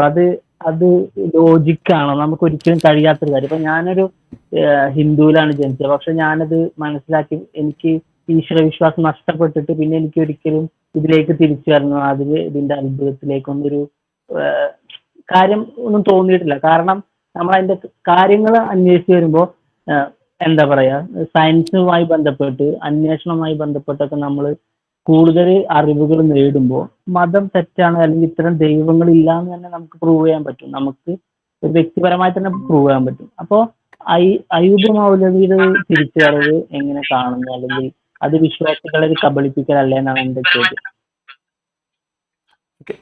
ഫാറ്റെക്സ് ഒന്ന് മ്യൂട്ട് ചെയ്യാമോ? കുറച്ച് തന്നെ. FATEX ഒന്ന് മ്യൂട്ട് ചെയ്യാം. ഓക്കെ. ഞാൻ പറയുന്നത്, ആശയപരമായിട്ട് ഇപ്പോൾ ഒരാൾക്ക് ഇസ്ലാം തെറ്റാണെന്ന് തോന്നി, അയാൾ ഇസ്ലാമിൽ നിന്ന് പുറത്തു പോയി, അത് കഴിഞ്ഞിട്ട് പിന്നെ കുറേ കാലം പഠിച്ചു എന്ന് അദ്ദേഹം പറയുന്നു. പിന്നീട് അദ്ദേഹത്തിന് ഞാൻ അന്ന് പഠിച്ചത്, അതായത് ഇസ്ലാമിൽ നിന്ന് പുറത്തിറങ്ങാൻ വേണ്ടി പഠിച്ചതും ഇസ്ലാമിനെ കുറിച്ച് ഞാൻ നടത്തിയ വിമർശനങ്ങളൊക്കെ തെറ്റായിരുന്നു എന്ന് എനിക്കിപ്പോൾ ബോധ്യപ്പെട്ടു, അതുകൊണ്ട് ഞാൻ തിരിച്ചു പോകുന്നു എന്ന് പറയുന്നത്, അതിനകത്തൊരു ചെറിയ അസ്വാഭാവികത ഉണ്ടെങ്കിലും അതിനകത്തൊരു ചെറിയ പ്രശ്നമുള്ളത്, ഏതിലെങ്കിലും ഒന്ന് അത് ഇമ്മച്വർ ആയിട്ടുള്ള ഒരു തീരുമാനമായിരുന്നു എന്ന് തുറന്ന് സമ്മതിക്കേണ്ടി വരും, ഒന്നാമത്തെ കാര്യം. ഇനി അങ്ങനെയല്ല എന്ന് നമ്മൾ വാദത്തിന് വേണ്ടി അംഗീകരിച്ചാൽ പോലും ആ വ്യക്തിയുടെ ചുമലിലുള്ള ഒരു ധാർമ്മികമായിട്ടുള്ള ഒരു ബാധ്യത എന്ന് പറയുന്നത് ഇസ്ലാമിൽ നിന്ന് പുറത്തു വരാൻ വേണ്ടി അദ്ദേഹം കണ്ടെത്തിയ കാരണങ്ങൾ എന്തായിരുന്നു, അത് മുൻനിർത്തിയിട്ട് അദ്ദേഹം നടത്തിയ വിമർശനങ്ങൾ എന്തൊക്കെയായിരുന്നു, അന്ന് അദ്ദേഹം പരിഗണിച്ച കാര്യങ്ങൾ എന്തൊക്കെയായിരുന്നു, ആ വിമർശനങ്ങളെല്ലാം തെറ്റായിരുന്നു എന്ന് അദ്ദേഹത്തിന് ബോധ്യപ്പെട്ട പോയിന്റ് എന്തായിരുന്നു, അവിടെ നിന്ന് അങ്ങോട്ട് തിരിച്ചു പോകുമ്പോൾ അദ്ദേഹം മുൻപ് അദ്ദേഹം പറഞ്ഞ വിമർശനങ്ങൾക്കും ഉയർത്തിയ ചോദ്യങ്ങൾക്കുമുള്ള ഇപ്പോൾ അദ്ദേഹത്തിന് ലഭിച്ച മറുപടി എന്താണ് എന്നുകൂടി പൊതുസമൂഹത്തോട് പറയേണ്ട ബാധ്യത അദ്ദേഹത്തിനുണ്ട്. അപ്പോൾ മാത്രമാണ് അദ്ദേഹത്തിന്റെ ആ ഒരു തിരിച്ചുപോക്ക് പൂർത്തീകരിക്കപ്പെടുകയുള്ളൂ എന്നാണ് എൻ്റെ വാദം.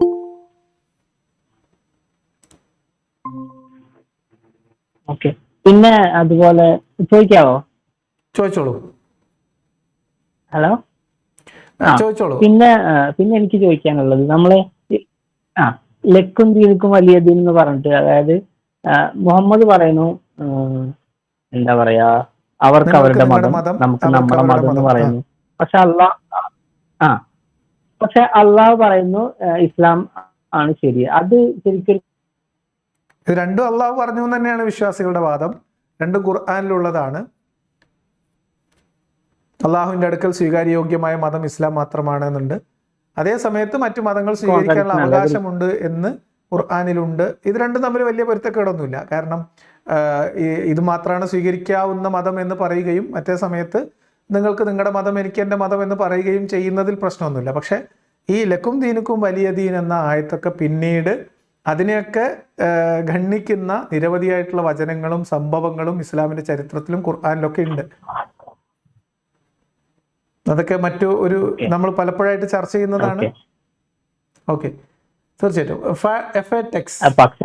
പക്ഷേ പറയൂ. എഫെടെക്സ് കേൾക്കാമോ? ഹലോ, ഞാൻ മ്യൂട്ട് ചെയ്താണ്. കേൾക്കാവോ? കേൾക്കാം പറയൂ. ലിയാഖത്ത് ഭായി, ഇതിലിപ്പോ എനിക്ക് ഇന്ന് ആ വീഡിയോ കണ്ടിരുന്നു, മറ്റേ UA ടീമിന്റെ വീഡിയോ ഒന്ന് ശ്രദ്ധിച്ചിരുന്നു.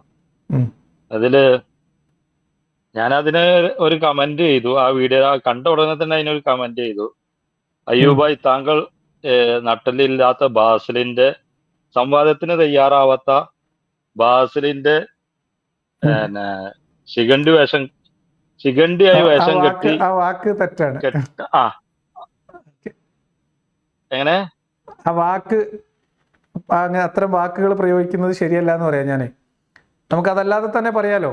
അതെ, ശിഖണ്ഡി പറഞ്ഞാല് അല്ല, മഹാഭാരതത്തിലെ യുദ്ധത്തില് എനിക്ക് മനസ്സിലായി. മുൻനിർത്തിയിട്ടാണല്ലോ.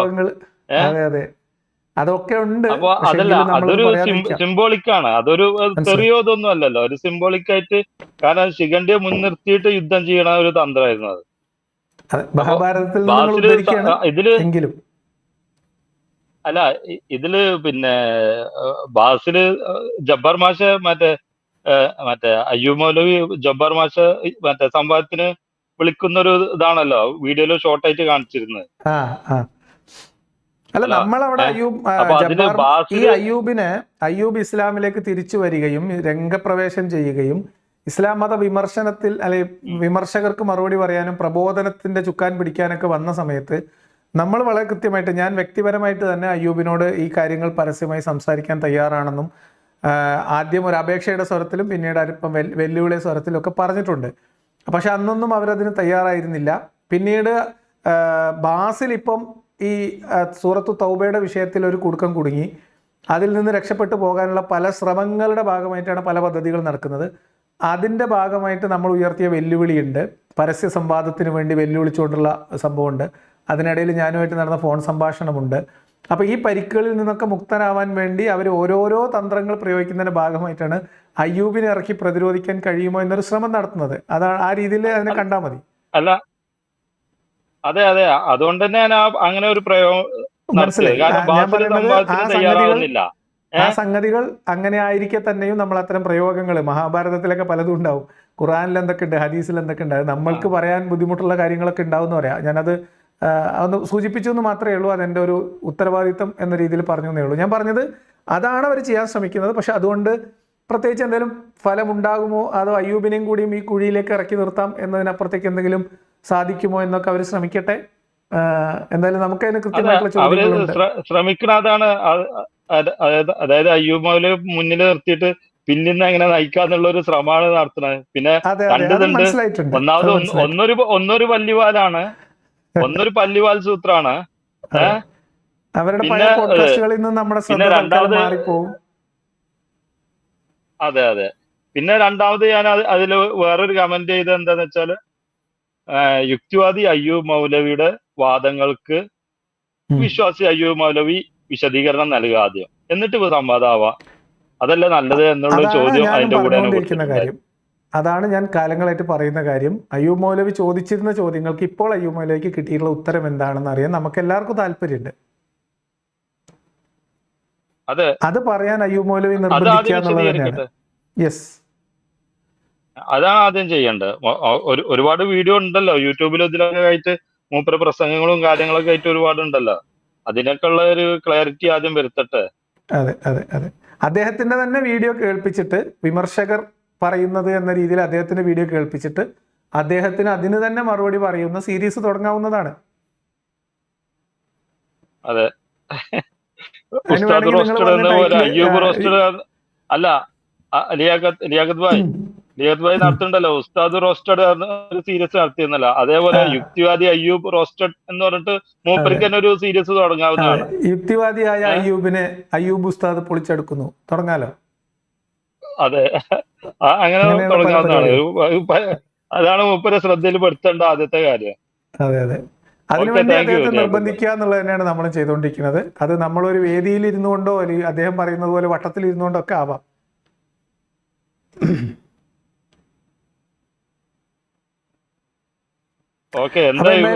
Thank you. മാജിക് ഹാൻഡ് മാമ മർമ്മ തെറാപ്പിയോ എന്ത് സംഭവം? മാജിക് ഹാൻഡ്സ് അത് സൗദിയിലാണ്. ഞാൻ മർമ്മ ക്ലിനിക്കിന്റെ ഒരു ആളാണ്, ഞങ്ങളുടെ ചികിത്സ. അത് ശരി, പറയും. ഒന്നുമില്ല, ഞാന് അയ്യൂബ് മൗലയുടെ ഒരു വീഡിയോ പണ്ട് കണ്ടിരുന്നു. അതെന്താന്ന് വെച്ചാല് അയ്യൂബ് മൗലവി പറയുന്നത് എന്നെ യുക്തിവാദി ആവാൻ കാരണം വഹാബികളാണെന്ന് പറഞ്ഞു. മുബര ആ വീഡിയോയില് പറഞ്ഞു. ഇപ്പൊ അത് മുബര് ഇസ്ലാം മതം സ്വീകരിച്ചതിന് ശേഷം മുബര പറഞ്ഞത്. ഞാൻ അപ്പൊ യുക്തിവാദി ആവാൻ കാരണം വഹാബികളുടെ ഇത് അന്ന് സുന്നികളുടെ പരിപാടിക്ക് പോയപ്പോ പറഞ്ഞതായിക്കോ നീ? കാര്യാക്കണ്ട. അപ്പൊ ആളെന്നിപ്പോ വഹാബികളുടെ ഇതില് സത്യത്തിൽ ഞാൻ കടുത്ത വഹാബിയായിരുന്നു. UA ചാനൽ വഹാബി ചാനൽ അല്ല എന്ന് അടുത്ത വിശദീകരണം വരും, ഒന്നും പേടിക്കണ്ട. ഈ തീവ്രവാദ പ്രശ്നം ഉണ്ടായി, IS റിക്രൂട്ട്മെന്റിന്റെ പ്രശ്നം ഉണ്ടായ സമയത്ത് നിച്ച് ഓഫ് ട്രൂത്തിന്റെ MM അക്ബറിന്റെ നേതൃത്വത്തിലുള്ള അല്ലെ അദ്ദേഹത്തിന്റെ ഉടമസ്ഥതയിലുള്ള പീസ് സ്കൂളിലെ ഒരു അധ്യാപകനിലേക്ക് ഈ അന്വേഷണങ്ങളൊക്കെ വല്ലാതെ കേന്ദ്രീകരിക്കുകയും ഇവിടുന്ന് റിക്രൂട്ട് ചെയ്യപ്പെട്ടു എന്ന് പറയപ്പെടുന്ന പല ആളുകൾക്കും ഈ റാഷിദ് എന്ന് പറഞ്ഞ ചങ്ങാതിയായിട്ട് നേരിട്ട് ബന്ധമുണ്ടാവുകയും, റാഷിദ് ആണെങ്കിൽ പീസ് സ്കൂളിൻ്റെ അഡ്മിനിസ്ട്രേറ്റർ ലെവലിലുള്ള ഒരാളായിരിക്കുകയൊക്കെ ചെയ്ത സമയത്ത് KNMന്റെ ആൾക്കാരോട് ചോദിച്ചേ ഒരു ചർച്ചയിൽ, ഇത് മുജാഹിദിൻ്റെ വിഭാഗത്തിൻ്റെ സ്ഥാപനമല്ലേ? അപ്പോൾ അല്ല പീസ് മുജാഹിദായിട്ട് യാതൊരു ബന്ധമല്ലെന്ന്.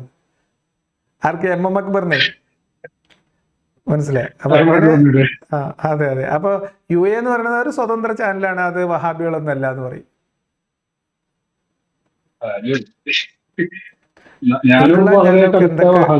ഉരുണ്ടുമറിയാൻ ഞങ്ങൾക്ക് എത്ര കണ്ടമുണ്ട്.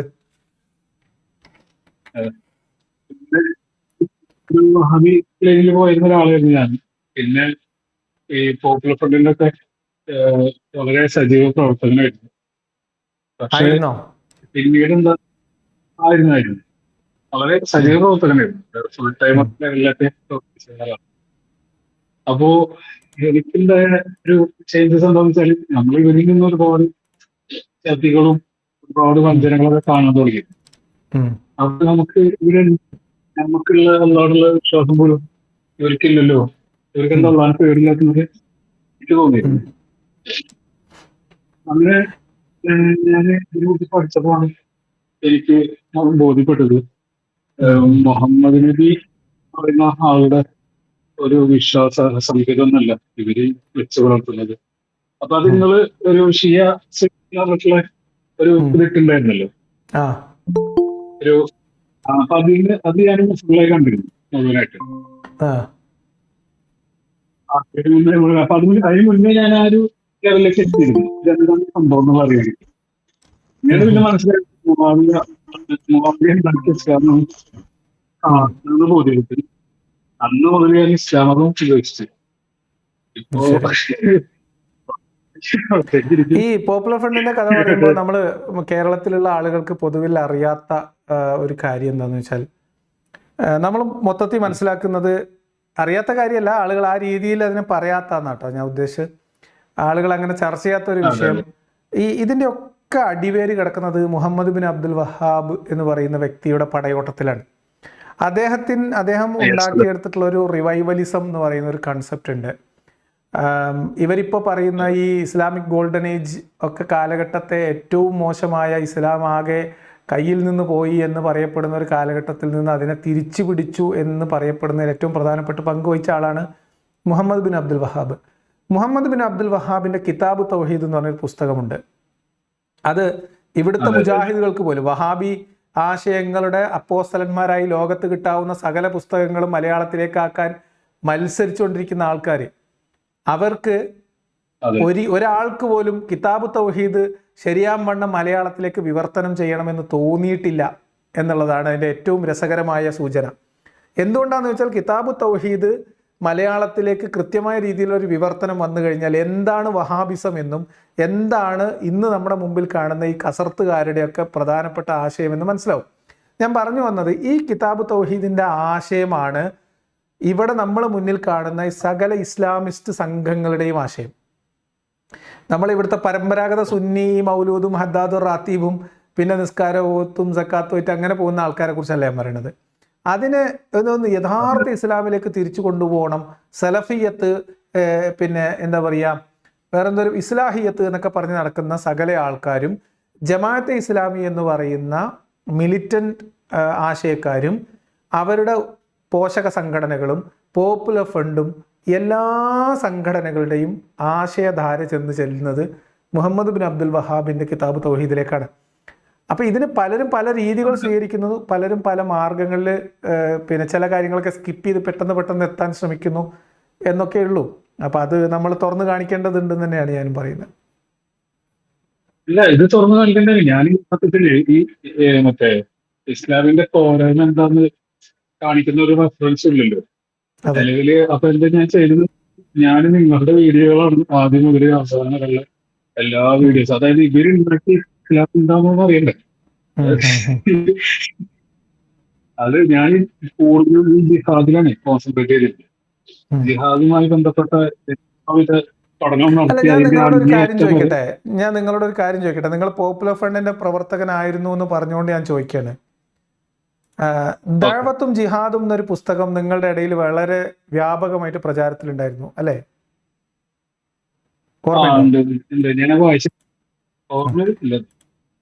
ദഅവത്തും ജിഹാദും എന്ന പുസ്തകം എൻ്റെ കയ്യിൽ ഹാർഡ് കോപ്പി ഉണ്ടായിരുന്നു. പക്ഷെ അത് എന്നെ ഈ ആശയത്തിലേക്ക് സ്വാധീനിക്കാൻ വേണ്ടി എൻ്റെ രക്തബന്ധത്തിൽ തന്നെയുള്ള ഒരാൾ എനിക്ക് സമ്മാനമായിട്ട് തന്നതായിരുന്നു ദഅവത്തും ജിഹാദും എന്ന് പറഞ്ഞ പുസ്തകം. ഒരുപക്ഷെ ആ പുസ്തകമൊക്കെ ആയിരിക്കും എന്താ പറയുക, വളരെ പെട്ടെന്ന് ഇതിനെതിരെ പ്രതികരിക്കണം എന്ന് എനിക്ക് തോന്നാനുണ്ട കാരണങ്ങളിൽ ഒന്ന് എന്ന് ഞാൻ വിചാരിക്കുന്നു. ആ പുസ്തകം നമുക്ക് ഒരിക്കൽ പരിശോധിക്കേണ്ടതുണ്ട്. അത് നമുക്ക് അതിൻ്റെ ഒരു ഉചിതമായ സമയത്ത് ചെയ്യാം. അതെ, ഞാൻ കുറച്ച് ലേറ്റ് ആയിട്ടുള്ളത്. നമ്മളോടൊക്കെ പറഞ്ഞൊരു കാര്യം എന്താ വെച്ചാല്, അതായത് ആകെ 10 വർഷം അവസ്ഥ കിട്ടിയിട്ടുള്ളൂ. അതായത് യുദ്ധത്തിന് അനുമതി 10 വർഷം മുഹമ്മദ് നബി ജീവിച്ചിരുന്നിട്ടുള്ളൂ. അതില് എത്ര 64 യുദ്ധങ്ങൾ നടന്നിട്ടുണ്ട്. 90-ലധികം ശ്രമങ്ങളും സംഭവങ്ങളുമായിട്ട് നടക്കുന്നുണ്ട്. അപ്പൊ ഇവര് പറയണത് അറിയോ, അതായത് നമുക്ക് ക്ലാസ് തരുന്ന ആൾ പറയട്ടെ, അതായത് 64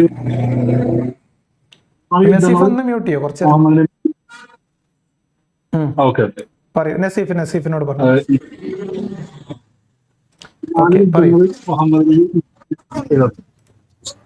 അങ്ങനെ വെച്ച് കണക്ക് കൂട്ടി നോക്കുമ്പോഴേ എന്നിട്ട് അദ്ദേഹം പറയുന്നത്, അതായത് 10 വർഷത്തിനുള്ള 64 യുദ്ധം, അതിൽ 24 യുദ്ധം മൂപ്പര് നേരിട്ട് നടത്തിയത്. അങ്ങനെ ആകുമ്പോ ഒന്ന് നിൽക്കാനോ ഇരിക്കാനോ ഇദ്ദേഹത്തിന് സമയം കിട്ടിണ്ടാവല്ലോ ഈ 10 വർഷത്തിനിടയിൽ.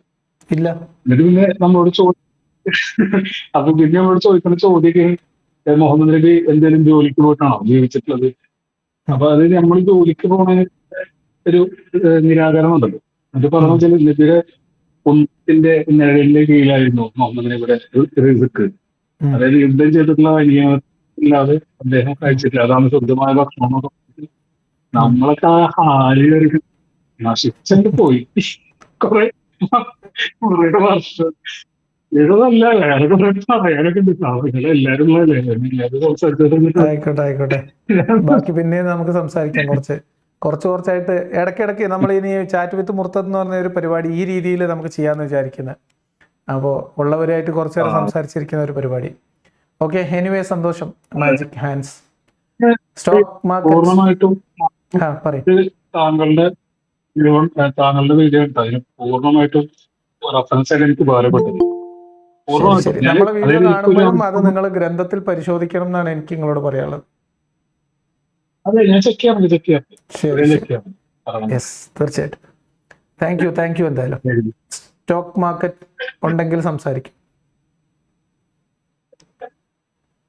ഇതിൽ വിശ്വാസികളായ പ്രതിനിധീകരിച്ച് വരുന്ന ആളുകൾക്ക് ഇവിടെ മുൻഗണനയുണ്ട് കേട്ടോ. അപ്പോൾ അവർ ഒന്ന് ഹാൻഡ് റൈസ് ചെയ്താൽ വിശ്വാസത്തെ പ്രതികരിച്ചുകൊണ്ട് വരുന്ന ആളുകൾക്ക് നമ്മളിവിടെ പ്രത്യേക പ്രിവിലേജ് കൊടുക്കും. സ്റ്റോക്ക് മാർക്കറ്റ് സംസാരിച്ചോളൂ. നിങ്ങൾ മ്യൂട്ടാണ്. നസീഫ് മ്യൂട്ടാണ്. നിങ്ങളുടെ മൈക്ക് ശബ്ദം ഉണ്ടാക്കിയ സമയത്ത് ഞാൻ മ്യൂട്ട് ചെയ്താണ്. രണ്ടുപേരും ഇല്ലെങ്കിൽ ഹാരിസ് സംസാരിക്കാം. ഹലോ, പറയൂ. Stock market. നമസ്കാരമുണ്ട്. എൻ്റെ പേര് പടി എന്നാണ്. പിന്നെ ഈ അഡ്രസ്സിൽ നമ്മൾ എൻ്റർ ആകുമ്പോൾ അങ്ങനെ ആ പേര് വരുന്നത്. എനിക്ക് അങ്ങനെ ഒരു ചാനൽ ഉള്ളതുകൊണ്ട് ആദ്യമായിട്ട് തന്നെ ലിയാഖത്ത് ഭായിക്ക് അഭിനന്ദനങ്ങൾ. ഇതുപോലൊരു റിവേഴ്സ് ദാവ പ്രോഗ്രാം ഭംഗിയായിട്ട് കൊണ്ടു നടക്കുന്നതിൽ വളരെ അഭിനന്ദനങ്ങളുണ്ട്. പിന്നെ നമ്മുടെ അയ്യൂബ് മൗലവിയുടെ തിരിച്ചുപോക്ക്, അത് സാധാരണ പോലെ നമ്മുടെ സമൂഹത്തിൽ ഒരുപാട് മനുഷ്യരങ്ങനെ മുനാഫിക്കുകളായിട്ട് ജീവിക്കുകയും വീട്ടിലെ പ്രഷറോ സമൂഹത്തിലെ ബുദ്ധിമുട്ടുകളോ ഒക്കെ വരുമ്പോഴത്തേക്കും തിരിച്ച് വിശ്വാസത്തിലേക്ക് പോവുകയൊക്കെ ചെയ്യും. അയ്യൂബ് മൗലവിയുടെ വിഷയം എന്ന് പറഞ്ഞാൽ അദ്ദേഹം ഇസ്ലാമിക പണ്ഡിതനാണ്, ഒരു മൗലവിയാണ്, ഒരു പ്രഭാഷകനാണ്, വളരെയധികം പ്രസിദ്ധി നേടി. സമൂഹത്തിൽ ആ വിഷയത്തെക്കുറിച്ച് കാര്യമായ ഒരു പഠനം നടത്തിയിട്ട് അത് ജനങ്ങളിലേക്ക് വളരെ സക്സസ് ആയിട്ട് അത് എത്തിച്ചു. ഇപ്പം അയ്യൂബ് പറഞ്ഞ കാര്യങ്ങളൊക്കെ ഞാനും ഒരുപാട് വീഡിയോസ് ഒക്കെ കണ്ടിട്ടുണ്ട്. ഇസ്ലാമിലെ ഒട്ടുമിക്ക വിഷയങ്ങളിലും അതിലെ ശാസ്ത്രീയതയും അശാസ്ത്രീയതയും വൈരുദ്ധ്യങ്ങളും ഒക്കെ എടുത്തെടുത്ത് പറഞ്ഞ ഭാഗങ്ങളെല്ലാം കിടക്കുന്നു. അതിനർത്ഥം ഒരു സാധാരണ വിഷയം പോലെ ഇതിനെ തള്ളിക്കളയാൻ പറ്റത്തില്ല. അദ്ദേഹം വളരെ വിശദമായി പഠിച്ച് ബോധ്യപ്പെട്ടതിന് ശേഷം തന്നെയാണ് യുക്തിവാദത്തിലേക്ക് വന്നത്. ഇപ്പോ മറ്റ് ക്ലെയിമൊക്കെ ചെയ്യാം. സാധാരണ ആൾക്കാർ പറയാറില്ലേ, ഞാൻ യുക്തിവാദി പറയും ഞാൻ ഭയങ്കര വിശ്വാസിയായിരുന്നു ഒപ്പം മാറുക, അല്ലെങ്കിൽ വിശ്വാസി പറയും ഞാനും യുക്തിവാദിയായിരുന്നു. ഇത് സ്ഥിരം കേൾക്കാറില്ല. അപ്പം അതിനൊരു ക്വാളിറ്റി ഒക്കെ ഉണ്ടാവും, അങ്ങനെ പറയാനൊക്കെ പറ്റുമെന്നല്ലാതെ സാധാരണ മനുഷ്യരുടെ ഇടയിൽ ഈ പറയുന്ന ഒരു വാദങ്ങൾക്കും ഒരു വിലയില്ലെന്നാണ് ഞാൻ കാണുന്നത്. കാരണം അത് ജനങ്ങൾ മനസ്സിലാക്കി കഴിഞ്ഞു. അബ്ദുല്ല ബാസിലിന്റെ ഒക്കെ വിഷയങ്ങളിൽ ഈ തർക്കങ്ങളൊക്കെ നമുക്ക് ഒരു ചർച്ചയിലിരുന്ന് നിങ്ങൾക്ക് പരസ്പരം തർക്കിക്കാം, പക്ഷെ കേൾക്കുന്നവർക്ക് അവർ പറയുന്ന വാദങ്ങളുടെ പൊള്ളത്തരം അങ്ങനെയേ മനസ്സിലാക്കും. ഓരോ വാക്കിനും നിലവിൽ മനുഷ്യന് ബോധ്യപ്പെട്ട അർത്ഥത്തെക്കാൾ വ്യത്യാസപ്പെട്ട ഒരു അർത്ഥം പറയുകയും അതങ്ങനെയാണെന്ന് വാദിക്കുകയും അതിനൊന്നും നിലനിൽപ്പില്ല. അപ്പോൾ എൻ്റെ ഒരു കാഴ്ചപ്പാട് അങ്ങനെയാണ്. എനിക്ക് താങ്കളുടെ നിലപാടുകളും താങ്കളുടെ അവതരണവും ഒക്കെ എനിക്ക് വളരെ ഇഷ്ടമാണ്. ഞാൻ എപ്പോഴും നോക്കാറുണ്ട്. താങ്ക് യു സ്റ്റോ. വളരെ നന്ദി. Okay, thank you. നസീഫ് ഉണ്ട്, ഖാദർ ഉണ്ട്, ഹാരിസ് ഉണ്ട്. അതിൻ്റെ ഇടയിൽ ഹാൻഡ് റൈസ് ചെയ്തിരുന്ന ഒരാളുണ്ടായി, ആളിപ്പോൾ കാണുന്നില്ല. ഓക്കെ, എനിവേ നസീഫ് ഉണ്ടെങ്കിൽ നസീഫ് സംസാരിക്കും, അല്ലെ ഹാരിസ്? ഹലോ, പറയൂ. കേൾക്കാമോ? കേൾക്കാം. ഓക്കെ. ഞാൻ ഇപ്പൊ ഈ അയ്യൂബ് മൗലവിയുടെ വിഷയത്തില് എന്റെ ഒരു കാഴ്ചപ്പാട് പറയാണ്. എപ്പോഴും കാഴ്ചപ്പാടുകൾ പറയുമ്പോൾ ഞാൻ ഒരു മുൻപേ ഒരു കാര്യം പറയാം. നമ്മള് വ്യക്തിയുടെ എന്തെങ്കിലും കാര്യങ്ങൾ പറയാതിരിക്കാൻ ശ്രമിക്കുക, ആശയപരമായിട്ട് മാത്രം ആവാൻ ശ്രമിക്കുക. ഞാൻ നിങ്ങൾ പറയാൻ ശ്രമിക്കുന്നു എന്നല്ല, ഞാൻ എല്ലാവർക്കും വേണ്ടി ഒന്ന് പറയാം. അങ്ങനെ തന്നെയാണ്. അങ്ങനെ തന്നെയാണ്, ആശയപരമായിട്ട് തന്നെയാണ് സംസാരിക്കുന്നത്. അതായത് ഇപ്പോ അദ്ദേഹം യുക്തിവാദിയായി നടന്ന സമയത്ത് അദ്ദേഹത്തിന്റെ പ്രസംഗങ്ങളും അദ്ദേഹം വെച്ചിട്ടുള്ള ശാസ്ത്രീയമായിട്ടുള്ള കാര്യങ്ങളും ഇതൊക്കെ ഇപ്പൊ നമ്മൾ കേട്ടതാണല്ലോ. ഇപ്പോ നിങ്ങൾ നേരത്തെ പറഞ്ഞ പോലെ തന്നെ ഇപ്പോ ഇസ്ലാമിലേക്ക് മടങ്ങിയതിനു ശേഷം അദ്ദേഹം ഇതിനൊന്നും ഇത് അങ്ങനെയല്ല, ഇത് സത്യത്തിൽ ഇങ്ങനെയാണ് എന്നൊക്കെ പറഞ്ഞ് അതിന്റെ ഒരു എക്സ്പ്ലനേഷൻ കൊടുത്തിട്ടില്ല. അദ്ദേഹത്തിന്റെ അത് കഴിഞ്ഞിട്ട് അദ്ദേഹം വന്നിട്ടുള്ള ഇന്റർവ്യൂസിലും ഇതിലൊക്കെ പറഞ്ഞത് ഇപ്പൊ അദ്ദേഹത്തിന് ഒരു ശാന്തി പോലെ കിട്ടുന്നുണ്ട്, ഭയങ്കര സമാധാനമാണ്, ഭയങ്കര ഒരു സന്തോഷമാണ്, നന്നായിട്ട് ഉറങ്ങാൻ പറ്റും, ഇതുപോലുള്ള അങ്ങനെ ഒരു എന്താ പറയാ, വല്ല സന്യാസത്തിലേക്കൊക്കെ പോകുമ്പോൾ പറയുന്ന പോലെയുള്ള അതുപോലെയുള്ള കുറച്ച് കാര്യങ്ങളാണ് ഇപ്പൊ അയാൾ പറയുന്നത്. അപ്പൊ ഞാൻ മനസ്സിലാക്കുന്നത് എന്താന്ന് വെച്ചാല്, ഇപ്പൊ നമ്മൾ ഗലീലിയോ പറഞ്ഞ പോലെ ഇത് പിന്നെ ആൾക്ക് ഒരുപാട് പ്രഷറുകളും ഒരുപാട് ബുദ്ധിമുട്ടുകളും, ആളുടെ വേണ്ടപ്പെട്ട ആളുകളെ നഷ്ടമാണ് പ്രശ്നങ്ങള്, ചുറ്റുപാടിലുള്ള ഒരുപാട് പിന്നെന്താ പറയാ അവഗണനകൾ, ഇതിൽ നിന്നൊക്കെ രക്ഷപ്പെടാൻ വേണ്ടിയിട്ട് ആള് തിരിച്ചു പോയ ഒരു രൂപത്തിലാണ് നമുക്ക് കാണാൻ പറ്റുന്നത്. ഈ ഒരു സംഭവം വെച്ചിട്ട് ഇപ്പൊ അവര് ആദ്യം പറഞ്ഞ കാര്യങ്ങളും ഇപ്പൊ പറയുന്ന കാര്യങ്ങളും അതിനുശേഷമുള്ള കാര്യങ്ങളൊക്കെ, ആള് ഒരിക്കലും ഒരു നിരീശ്വരവാദിയുടെ അടുത്തോ ഒരു യുക്തിവാദിയുടെ അടുത്തോ വന്നിട്ട് ഒരു ഡിബേറ്റിനോ കാര്യങ്ങൾക്കോ വരാൻ ഒരു സാധ്യതയും ഞാൻ കാണുന്നില്ല. ഓക്കെ, നമുക്ക് നോക്കാം. അവര് അങ്ങനെ ഒരു സംവാദമോ അല്ലെങ്കിൽ ചർച്ചയ്ക്കൊക്കെ തയ്യാറാണെന്നൊരു അറിയിപ്പ് വന്നതായിട്ടാണല്ലോ നമുക്ക്. അയാൾക്ക് ഒരു സേഫ് സോണിലാണ്, അയാൾക്ക് ഒരു സേഫ് ആയിട്ട് ഇരിക്കുകയാണ് സത്യം പറഞ്ഞാല്.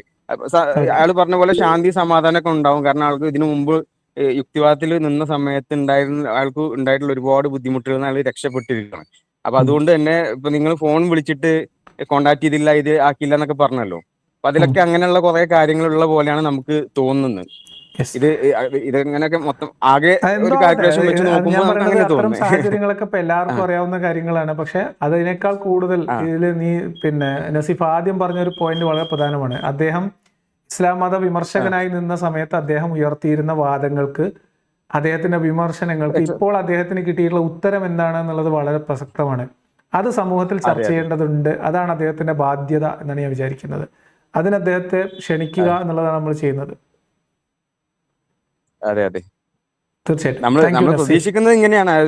ഇങ്ങനെ ഒരു ഡിബേറ്റിനൊന്നും ആള് വരാൻ സാധ്യത കുറവാണെന്നുള്ളൊരു ഇതാണ് ഇപ്പൊ നമുക്ക് തോന്നുന്നത്.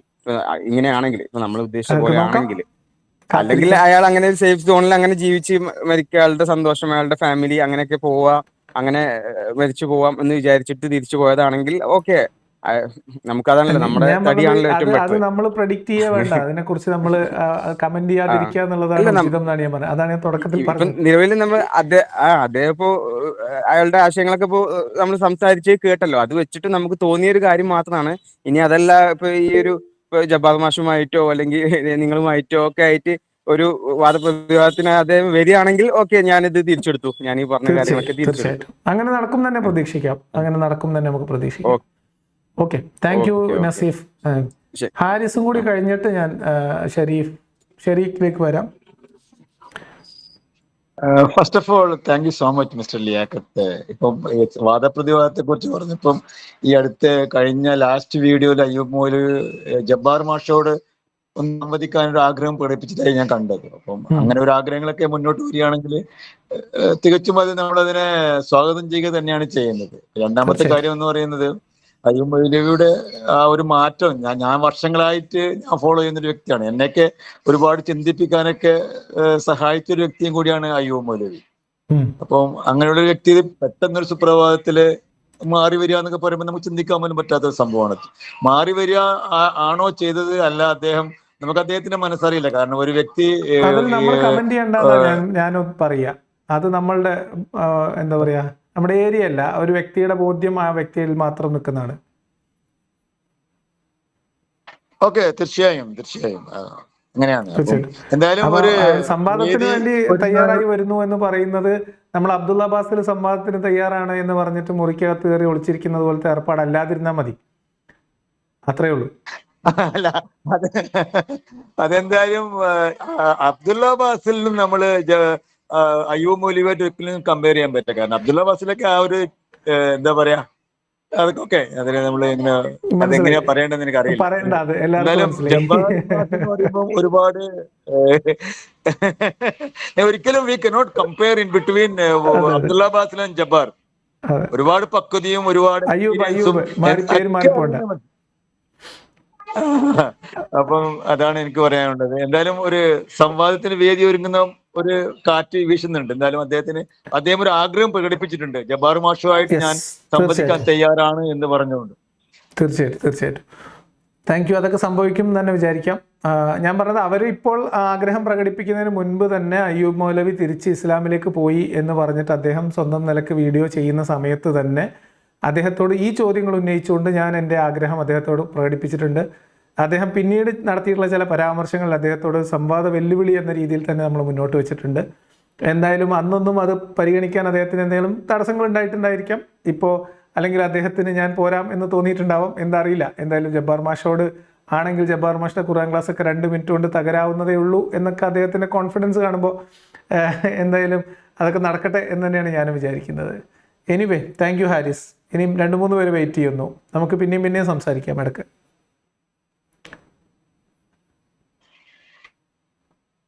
Okay, thank you so much. Okay, At least give an opportunity to participate with you. Thank you so much. Thank you. Shareeq ബാബുവിനെ കഴിഞ്ഞിട്ട് ഞാൻ വരാം. ഷെരീഖ് ബാബു കുറച്ചധികം സമയമായിട്ട് ഹാൻഡ് റൈസ് ചെയ്യുന്നു. ഷെരീഖ് പറഞ്ഞോളൂ.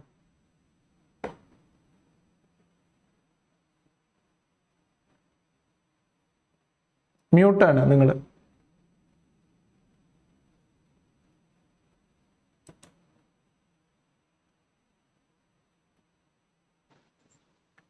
ഷെരീഖ് നിങ്ങൾ മ്യൂട്ടാണ്.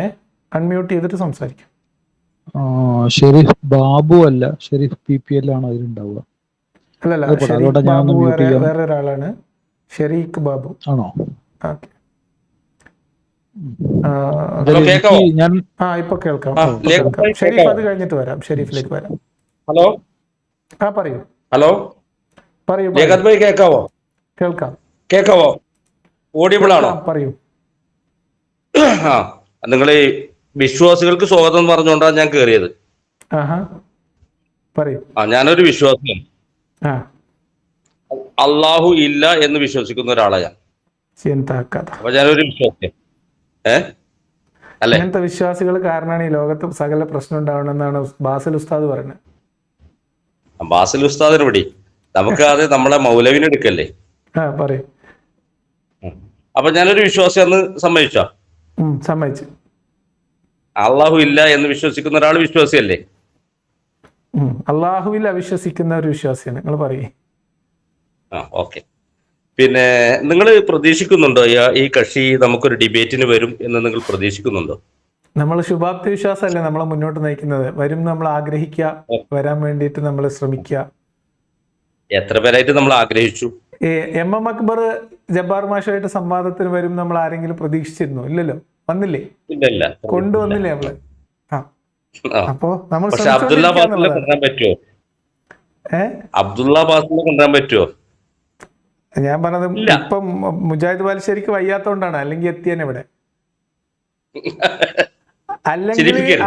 അല്ലെങ്കിൽ അന്ന് വിസ്ഡംകാര് പണി കൊടുത്തതുപോലെ ഇപ്പുറത്തെ വിസ്ഡം ഗ്രൂപ്പിലുള്ള ആളുകൾക്ക് പണി കൊടുക്കാൻ വേണ്ടി KNM എന്ന് ആരെങ്കിലും തയ്യാറാവണം.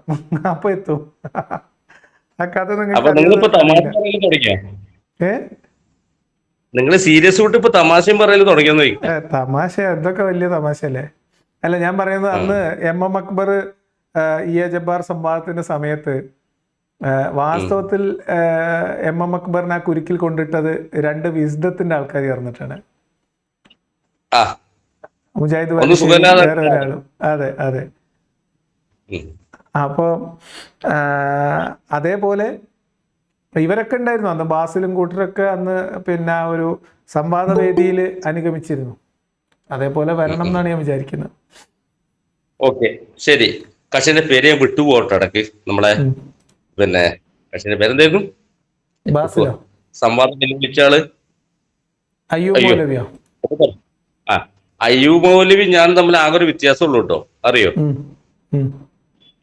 അയ്യൂബ് മൗലവി 2 കല്യാണം കഴിച്ചിരുന്നു അല്ലേ? അല്ല, ഞാൻ അത്തരം ചർച്ചകളിലേക്ക് പോണ്ടെന്ന് ഞാൻ പറയാ. വ്യക്തിപരമായ കടക്കരുത്. എന്റെ കാര്യം പറയാലോ. ഞാൻ 3 കല്യാണം കഴിച്ചാളാ. കുഴപ്പമില്ലല്ലോ. എന്റെ കാര്യം പറയാലോ. 3 കല്യാണം എന്ന് പറഞ്ഞാൽ 3 നിക്കാഹ്. ആദ്യത്തെ നിക്കാഹ് കഴിഞ്ഞു, X എന്ന് പറയുള്ളൂ, പേര് പറയില്ല. നിക്കാഹ് കഴിച്ചു കഴിഞ്ഞപ്പോഴാണ് പിന്നെ എനിക്ക് അവിടെ തന്നെ ഇങ്ങോട്ട് പ്രശ്നം വരുന്നത്.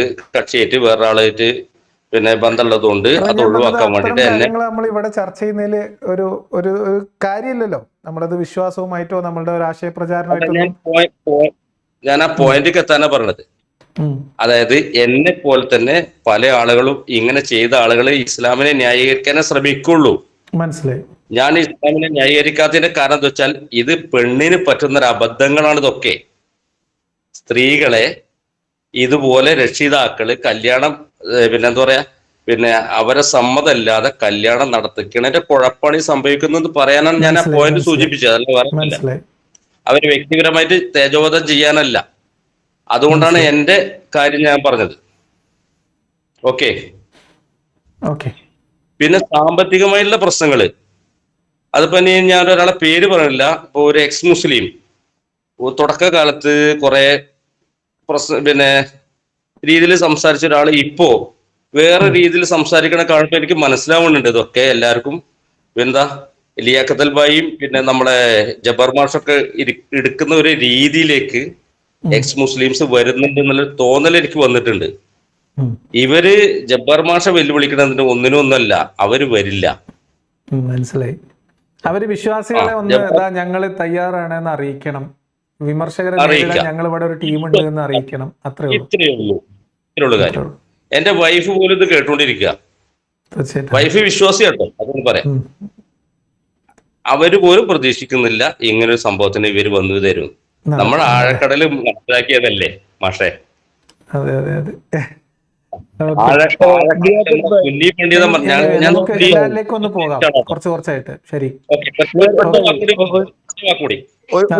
ഒരു കാര്യം കൂടി പറയാൻ പറ്റുകയാണ്. സുന്നി പണ്ഡിതന്മാര് പോലും ആ പിന്നെ അർത്ഥം ശരിയല്ല എന്ന് പറയേണ്ടി വന്നില്ലേ ലാസ്റ്റ്? അതെ, അത് നമ്മൾ ഒരുപാട് തവണ ചർച്ച ചെയ്തതാണ്. അതൊക്കെ അവിടെ കിടക്കുന്നുണ്ട്. അതൊക്കെ എല്ലാവർക്കും അറിയാവുന്ന കാര്യമാണ്. നമുക്ക് ഇനി എന്ത് സംഭവിക്കും നമുക്ക് നോക്കാം. അതെ, അതുകൊണ്ട് വരില്ല എന്ന് ഞാൻ പറഞ്ഞു. ഇനി വരില്ല. തീർച്ചയായിട്ടും നോക്കാം നമുക്ക്. Okay, thank you. ഞാനൊരു കാര്യം പറയാൻ വിട്ടുപോയി, ക്ഷമിക്കണം. Taking the mic of.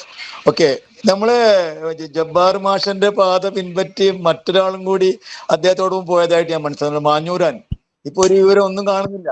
അദ്ദേഹത്തെ കുറിച്ച് വല്ലതും അറിയോ? ഇല്ല, ഞാൻ പറഞ്ഞത് അത്തരം ആളുകൾ, ഓരോ ആളുകൾക്ക് പല പല സാഹചര്യങ്ങൾ ഉണ്ടാവും. അത്തരം വ്യക്തിപരമായിട്ടുള്ള സാഹചര്യങ്ങൾ നമ്മളിവിടെ ചർച്ചയ്ക്ക് എടുക്കണ്ടെന്നാണ് ഞാൻ പറയുക. അത് അവരവർ ചർച്ച ചെയ്യേണ്ട കാര്യമാണ്. ഓരോ ആളുകൾ വന്ന് പറയുന്ന ആശയങ്ങൾ മാത്രം എടുക്കുക.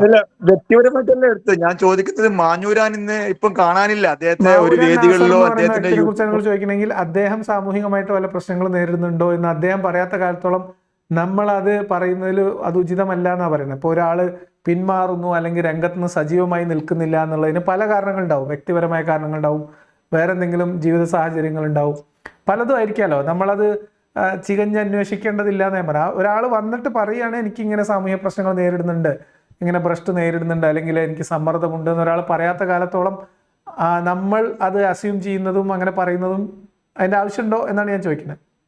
പ്രത്യേകിച്ച് ഇതുപോലത്തെ ഒരു പബ്ലിക് പ്ലാറ്റ്ഫോമിൽ. അതാണ് ഞാൻ ചോദിച്ചത്. അതുകൊണ്ടാണ് വേറെ ഒന്നും ഉണ്ടായിട്ടില്ല. Okay, thank you Haris. ഞാൻ അറിയോന്ന് ചോദിക്കാൻ വേണ്ടി ചോദിച്ചതേ ഉള്ളൂ. അതാ ഞാൻ പറഞ്ഞത്. അതൊക്കെ നമ്മൾ മറ്റൊരു വ്യക്തിയുടെ കാര്യങ്ങൾ നമ്മൾ ഇങ്ങനെ ഒരു പബ്ലിക് പ്ലാറ്റ്ഫോമിൽ ചോദിക്കുന്നതിലുള്ള ഒരു അനൗചിത്യം ഞാൻ നിങ്ങളെ ഓർമ്മിപ്പിച്ചു എന്ന് മാത്രമേ ഉള്ളൂ, വേറൊന്നും കൊണ്ടല്ല. Okay, thank you. Khader Pakkanacherry, ഖാദറാണ് ഇനിയുള്ളത്. ഖാദർ സംസാരിച്ചു.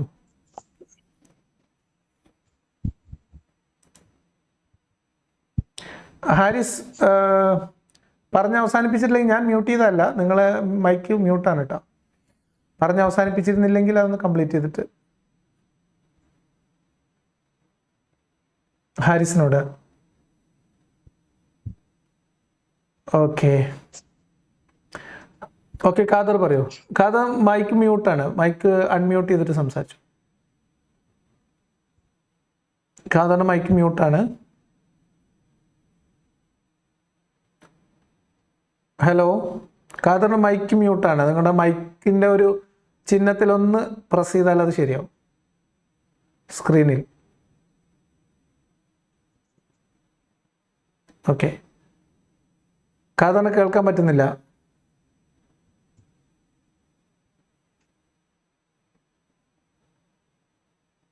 ഖാദറിനെ കേൾക്കാൻ പറ്റുന്നില്ല. Okay, Sharif PPL.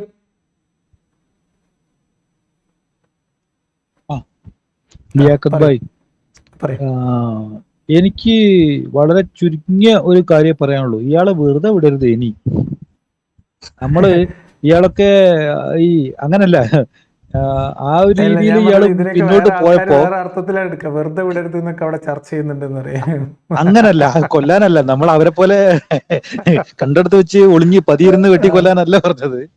ഇയാൾക്ക് പിന്നെ ആ ബാക്കോട്ട് പോയപ്പോ നമ്മള് അയാളെന്തെങ്കിലും കാശിന്റെ സാമ്പത്തിക ബുദ്ധിമുട്ടുണ്ടായിട്ട് പോയതായിരിക്കും എന്ന് വിചാരിച്ചിട്ട് മിണ്ടാതിരുന്ന ആൾക്കാരാ. പക്ഷെ ഇപ്പോ ഇയാൾ ഈ വെല്ലുവിളിയൊക്കെ ആയിട്ടോ അല്ലെങ്കിൽ ഇങ്ങനെ വരുമ്പോ ഇനി അയാളെ ആ രീതിയിൽ വിടരുത് എന്ന് മാത്രമാണ് എനിക്ക് പറയാനുള്ളത്. എനിക്കൊന്നും ഇങ്ങനെ പബ്ലിക്കായിട്ട് വരാനുള്ള ഒരു ഇതില്ലാത്തതുകൊണ്ട്. ആശയപരമായിട്ട് ഒരു പിന്നെ സംവാദത്തിന് തയ്യാറാണ് എന്നൊക്കെ പറഞ്ഞു വരുന്ന ആളുകളോട് ആ അർത്ഥത്തിലുള്ള ഒരു എൻഗേജ്മെന്റ് തീർച്ചയായിട്ടും ഉണ്ടാവും. പ്രത്യേകിച്ച് അയ്യൂബ് മൗലവിനെ പോലെയുള്ള ആളുകൾ തീർച്ചയായിട്ടും പരിഗണിക്കപ്പെടേണ്ടതാണെന്ന് തന്നെയാണ് ഞാൻ വിചാരിക്കുന്നത്. തീർച്ചയായിട്ടും അത് ആ ഒരു അതിനെ എങ്ങനെ ഏത് രീതിയിൽ സപ്പോർട്ട് ചെയ്യാൻ നമ്മളൊക്കെ കൂടെ ഉണ്ട്. ഈ ഒരു കാര്യം അറിയിക്കാൻ വേണ്ടി മാത്രമാണ് ഇപ്പൊ ഞാൻ ഈ മൈക്ക് എടുത്തത്, ഇതിലേക്ക് വന്നത്. തീർച്ചയായിട്ടും താങ്ക് യു ഷെരീഫ്. എപ്പോഴും സപ്പോർട്ടായിട്ട് കൂടെ ഉണ്ടാവാറുണ്ട്. ഈ പേരിലല്ല ഉണ്ടാവല്, ചിലപ്പോ ഫേക്കിലേക്ക് ഉണ്ടാവാറ്. അതുകൊണ്ട് നിങ്ങളുടെ മറ്റേ കൊച്ചിയിലുള്ള പരിപാടിയിൽ എന്നെ കൂടി പങ്കെടുപ്പിക്കണം. ഞാൻ ആ ഒരു ഫോം ഒന്ന് ഫില്ല് ചെയ്യാം, ഞാൻ അത് കൊടുത്തിട്ടുണ്ട്. പിന്നെ വാട്സാപ്പിലും കോണ്ടാക്ട് ചെയ്യാം. ഓക്കെ, ആയിക്കോട്ടെ. Thank you. ശരി എന്നാ. റൈഹാന എം സംസാരിക്കുന്നുണ്ടോ? മൈക്ക് മ്യൂട്ടാണ്.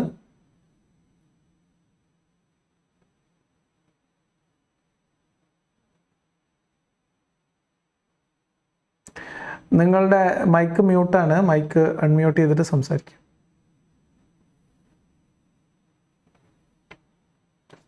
ഹലോ ഹലോ, കേൾക്കാം. ഞാൻ ആദ്യമായിട്ട് വിളിക്കുന്നതാണ്, വെറുതെ പിന്നെ ഞാൻ ഇന്ന് വിളിക്കാൻ കാരണം വെച്ചാല് രാവിലെ ഞാൻ പണിയെടുത്തോണ്ടിരിക്കുന്ന സമയത്ത് ഒരു വിസ്ഡം ഗ്രൂപ്പിന്റെ ഒരു പരിപാടിയുടെ അനൗൺസ്മെന്റ് കേട്ടു, കാസർഗോഡ്. അതിലിങ്ങനെ പറയുന്നുണ്ടായത് ഇവര് എല്ലാം പിന്നെ കൂടി പിന്നെ വെള്ളം നിങ്ങളെ എല്ലാം എതിർപ്പുകളെല്ലാം വെള്ളം കോരി അയക്കുന്നു എന്നൊക്കെ പറഞ്ഞിട്ടുള്ള എന്തൊക്കെയോ സംഭാഷണമൊക്കെ കേട്ടു. അത് അവരുടെ ഡയലോഗ് എന്ന് പറഞ്ഞ പരിപാടിയുടെ പ്രധാനപ്പെട്ട പരസ്യവാചകമാണ്. ചിരി വന്നു ഞാൻ. വിമർശകരുടെ മുനയൊടിക്കുന്നു അല്ലെങ്കിൽ വിമർശകരുടെ ഇത് ഇതാക്കാൻ വേണ്ടിട്ട് വെള്ളം കോരിക്കുന്നു എന്നൊക്കെ പറഞ്ഞിട്ട് ഇതെന്താ അടുപ്പോ വെള്ളം കോരി ഒഴിക്കാൻ? അങ്ങനെ ഒരു ചിരി വന്നു പോയി സത്യത്തിൽ. അങ്ങനെ വിളിച്ചതാണ്. ഓക്കെ, നമുക്ക് നോക്കാം. അവർ കോരി ഒഴിച്ചിട്ട് കെട്ടുപോകുന്നതാണോ ഇസ്ലാമിനെതിരെയുള്ള വിമർശനങ്ങളുടെ ആഗസ്റ്റ് 5 അങ്ങനത്തെ ഒരു പരിപാടി അനൗൺസ്മെന്റ് ചെയ്യുന്നുണ്ടായിരുന്നു. ഓഹോ, ഓഗസ്റ്റ് 5 പരിപാടി കഴിഞ്ഞു കാണും എന്തായാലും. അതോ പരിപാടി സെപ്റ്റംബർ 5 സെപ്റ്റംബറിൽ എന്നിട്ട് ഏതോ പരിപാടി അനൗൺസ്മെന്റ് ചെയ്ത് പോകുന്നുണ്ടായിരുന്നു കാസർഗോഡ്. അബ്ദുള്ള ബസ്സിലൊക്കെ ഉണ്ട് എന്നൊക്കെ വിളിച്ചു പറയുന്നുണ്ട്. ഞാൻ പരിപാടിയിൽ കാണലുണ്ട്, വേറൊന്നുമില്ല. ഓക്കെ, അതിനിടയിൽ ജലാലുദ്ദീൻ എഴുതിയ ഒരു കമന്റ് ഞാനൊന്ന് വായിക്കട്ടെ. നിങ്ങൾ അങ്ങനെ പറയണ്ട ഇങ്ങനെ പറയണ്ട എന്ന് പറഞ്ഞാൽ ഉള്ള സബ്സ്ക്രൈബേഴ്സ് പോലും നഷ്ടപ്പെടും. ശ്രോതാക്കൾക്ക് പറയാനുള്ള സ്വാതന്ത്ര്യം കൊടുക്കണം, അവരുടെ രോഷമാണ് പറയുന്നത്. കമന്റ് ഞാൻ കണ്ടു. സോറി റൈഹാൻ, ഞാൻ അതൊന്ന് മറുപടി പറഞ്ഞോട്ടെ. നോക്കൂ, നമ്മൾ ഈ പരിപാടി ഇവിടെ ചെയ്യുമ്പോൾ, നമ്മൾ ചാനലിൽ വിഷയങ്ങൾ അവതരിപ്പിക്കുമ്പോൾ വ്യക്തികളെക്കുറിച്ചുള്ള ചർച്ചകൾ, പ്രത്യേകിച്ച് ഈ ഒരു വിഷയസംബന്ധമല്ലാത്ത കാര്യങ്ങളിൽ വ്യക്തികളെക്കുറിച്ചുള്ള ചർച്ചകൾ ചെയ്യേണ്ടതില്ല എന്ന് തന്നെയാണ് തീരുമാനം. ഇപ്പോൾ നമ്മൾ അയ്യൂബ് മൗലവിയെക്കുറിച്ച് ചർച്ച ചെയ്യുമ്പോൾ ഒരിക്കലും അയ്യൂബ് മൗലവി എന്ന് പറയുന്ന വ്യക്തിയെക്കുറിച്ചോ അദ്ദേഹത്തിൻ്റെ ജീവിതത്തെക്കുറിച്ചോ അദ്ദേഹത്തിൻ്റെ ഇടപാടുകളെക്കുറിച്ചോ അദ്ദേഹത്തിൻ്റെ ബാക്കി കാര്യങ്ങളെക്കുറിച്ചോ അല്ല, കുടുംബത്തെക്കുറിച്ചല്ല ചർച്ച ചെയ്യുന്നത്. അദ്ദേഹം പറയുന്ന ആശയങ്ങളെക്കുറിച്ചുള്ള ചർച്ചയാണ്. അത് ഇവിടെ നമ്മളിപ്പോൾ ഒരു ഗൂഗിൾ മീറ്റ് വെക്കുകയാണെങ്കിൽ പോലും വരുന്ന ആളുകളുടെ വ്യക്തി ജീവിതത്തിൽ ഈ ഒരാശയവുമായി ബന്ധപ്പെട്ട വ്യക്തിപരമായ അനുഭവങ്ങളാവാം. അതിനപ്പുറത്തേക്ക് മറ്റുള്ള ആളുകളുടെ പിന്നെ അനുഭവങ്ങളൊക്കെ ചർച്ച ചെയ്യുന്നത് ഉചിതമല്ല എന്ന് തന്നെയാണ് എൻ്റെ നിലപാട്. അത് ഞാൻ എൻ്റെ നിലപാട് പറയുകയാണ്. ഇവിടെ നമ്മൾ വിഷയങ്ങളെക്കുറിച്ചും ആശയങ്ങളെക്കുറിച്ചും സംസാരിക്കണം ഉദ്ദേശിക്കുന്ന ആൾക്കാരാണ്. ആ രീതിയിലുള്ള ചർച്ചകൾ മാത്രമാണ് ആഗ്രഹിക്കുന്നത്. അപ്പോൾ നമുക്കിപ്പോൾ ഇമോഷണലായിട്ട് നമുക്കൊക്കെ പല പ്രശ്നങ്ങളുണ്ടാവും. നമുക്ക് വൈകാരികമായ രോഷം, പ്രശ്നങ്ങളൊക്കെ പലതും ഉണ്ടാവും. പക്ഷെ അതൊക്കെ നമ്മളൊരു പബ്ലിക് പ്ലാറ്റ്ഫോമിൽ പറയണോ എന്നുള്ളത് ആലോചിക്കുക. എന്തായാലും ഇവിടുത്തെ ഒരു രീതി ഇതാണ് എന്നുള്ളത് തീർച്ചയായിട്ടും പിന്നെ സണ്ണി മാത്യു വളരെ കൃത്യമായിട്ട് അതിന് താങ്കൾക്കൊരു മറുപടി തന്നിട്ടുണ്ട്. ഞാൻ എന്നാലും അത് കണ്ട സ്ഥിതിക്ക് അതിനോട് എൻ്റെ പ്രതികരണം നടത്തിയെന്നേ ഉള്ളൂ. ഇവിടെ തീർച്ചയായിട്ടും നമ്മൾ ചാറ്റ് വിത്ത് മുർത്തദ് എന്ന് പറയുന്ന പ്രോഗ്രാം ഉദ്ദേശിക്കുന്നത് ഞാൻ പറഞ്ഞുകൊണ്ടിരിക്കുന്ന കാര്യങ്ങൾ, ആശയപരമായിട്ട് നമ്മൾ ഉയർത്തുന്ന വിഷയങ്ങൾ, വിമർശനങ്ങൾ, പറയുന്ന കാര്യങ്ങൾ, അതുമായിട്ടുള്ള പ്രതികരണങ്ങളായിട്ട് വിശ്വാസികൾക്ക് വരാം, അല്ലാത്തവർക്ക് വരാം, പ്രേക്ഷകരായിട്ടുള്ള ആളുകൾ, ഇത് കേട്ടുകൊണ്ടിരിക്കുന്നവർക്ക് വരാം, അവരുടെ അഭിപ്രായങ്ങൾ, ആ വിഷയങ്ങളോടുള്ള അഭിപ്രായങ്ങളും പറയാം. പൊതുവിൽ ഇസ്ലാമിനെ കുറിച്ചുള്ള ചർച്ചകളാവാം. അതിനപ്പുറത്തേക്ക് ഒരു വിമർശകനെക്കുറിച്ചോ ആ വിമർശകൻ്റെ പിന്നാമ്പുറ കഥകളെക്കുറിച്ചോ ഒരു മുസ്ലിയാരെക്കുറിച്ചോ അയാളുടെ പിന്നാമ്പുറ കഥകളെക്കുറിച്ചോ വ്യക്തി ജീവിതത്തെക്കുറിച്ചോ നമ്മൾ ചർച്ച ചെയ്യേണ്ടതില്ല എന്നാണ് എൻ്റെ നിലപാട്. അത് ഞാൻ ഓർമ്മിപ്പിക്കുന്നു എന്ന് മാത്രം. കാരണം എൻ്റെ ഒരു പിന്നെ ചാനലിനകത്ത് എൻ്റെ ഒരു രീതി എന്ന് പറഞ്ഞാൽ ഞാൻ എൻ്റെ എന്ന് പറയുന്നതുകൊണ്ട് പ്രത്യേകിച്ച് ഒന്നും തോന്നണ്ട. നമ്മളിവിടെ കുറച്ച് കാലങ്ങളായിട്ട് പ്രാക്ടീസ് ചെയ്ത് വരുന്ന ഒരു രീതിയാണ്. അപ്പോൾ അത് കുറച്ച് ആളുകൾ കൂടി, നിങ്ങൾ കൂടി വരുമ്പോൾ അത് പൂർണ്ണമായിട്ട് അങ്ങ് നമുക്ക് ഒഴിവാക്കാൻ പറ്റില്ലല്ലോ. അതുകൊണ്ടാണ്, വേറെ ഒന്നുമില്ല. പിന്നെ ചില കാര്യങ്ങൾ പറയുമ്പം നിങ്ങൾ വളരെ നിരുപദ്രവകരമായിട്ട് പറയുന്ന കാര്യങ്ങളിൽ പോലും ചിലപ്പം തമാശ രൂപത്തിൽ പറയുന്നതായിരിക്കാം. അതിലൊക്കെ എന്തെങ്കിലും ഇപ്പോൾ നേരത്തെ പറഞ്ഞ പിന്നെ അങ്ങനെ വെറുതെ വിടരുത് എന്ന് പറയുമ്പോൾ അതിനെ വേറെ രീതിയിൽ വക്രീകരിക്കാൻ ആൾക്കാരുണ്ടാവും. അപ്പം അത്തരം കാര്യം പറഞ്ഞു എന്ന് മാത്രമേ ഉള്ളൂ. അത് ആ രീതിയിൽ എടുക്കുക എന്നാണ്. സണ്ണി മാത്യു അല്ലടാ മാധവൻ. സണ്ണീൻ്റെ കൂടെ മാധവൻ അല്ലല്ലോ, നമ്മൾ മാത്യു ആണല്ലോ പ്രതീക്ഷിക്കുക. കണ്ണട വെക്കാണ്ട് വായിച്ചതാണ് ഭായി, സോറി, ക്ഷമിച്ചാളി.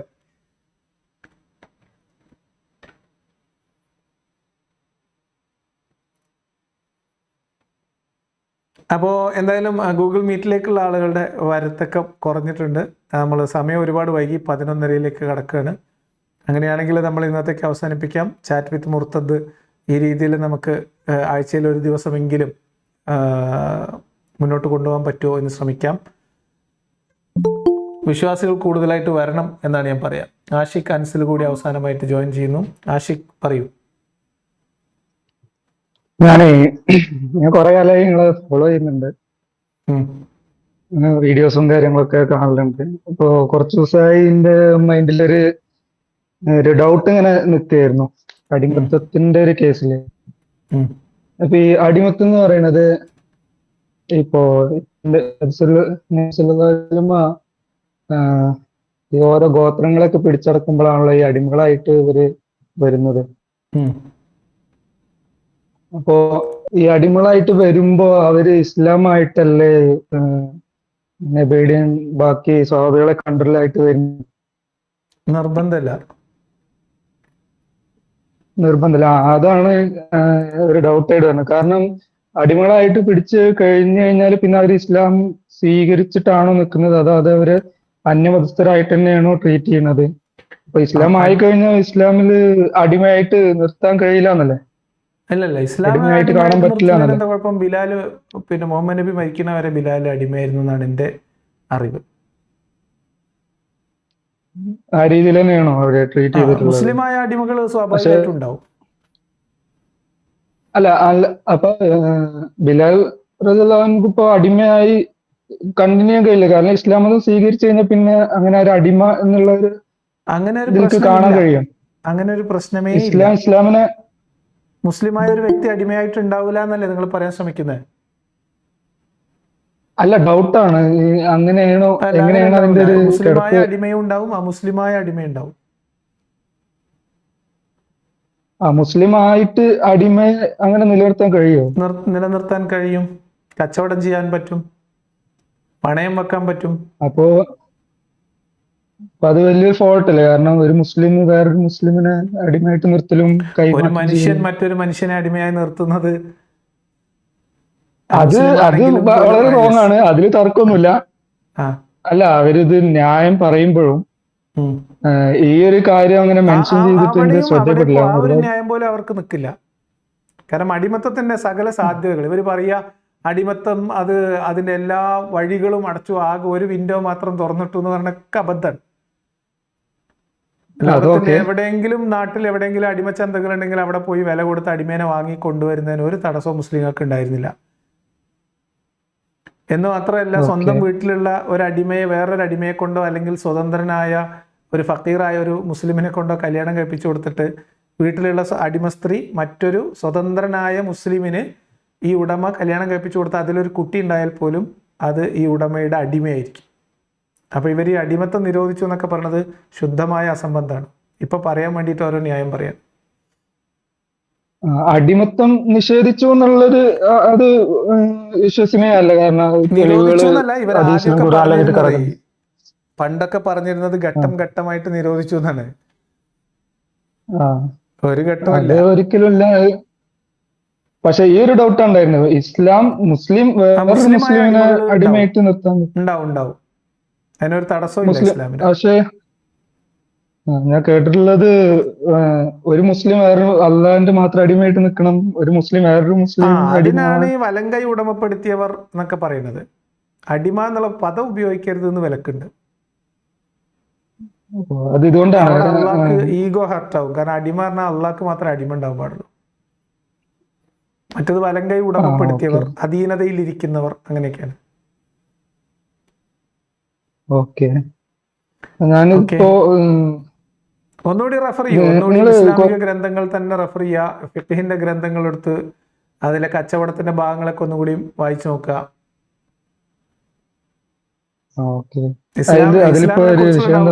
ഇസ്ലാമിന്റെ ഗ്രന്ഥങ്ങളിൽ നിന്ന് തന്നെ ക്ലിയർ ചെയ്യണം എന്നാ ഞാൻ പറയാം. ഓക്കെ, റെഫർ ചെയ്യുന്നത് കേസിലെ ഞങ്ങളോട് കമന്റിൽ വന്ന് ചോദിക്കുമ്പോൾ ഒരുപാട് ദീർഘിച്ചു പോവാ, അപ്പൊ ഫുള്ളായിട്ട് ചോദിക്കാൻ പറ്റില്ല. ശരി ശരി. അപ്പൊ ഈ നമുക്ക് റെഫർ ഞാനിപ്പോ ഒരു അറ്റം മുതൽ ഇതിനെ റെഫർ ചെയ്ത് റെഫറിങ് അല്ല, ഒരു ന്യൂട്രലായിട്ട് ഇതിനെ ഒന്ന് വായിച്ച് പോവാന്നുള്ള രീതിയിലാണ്.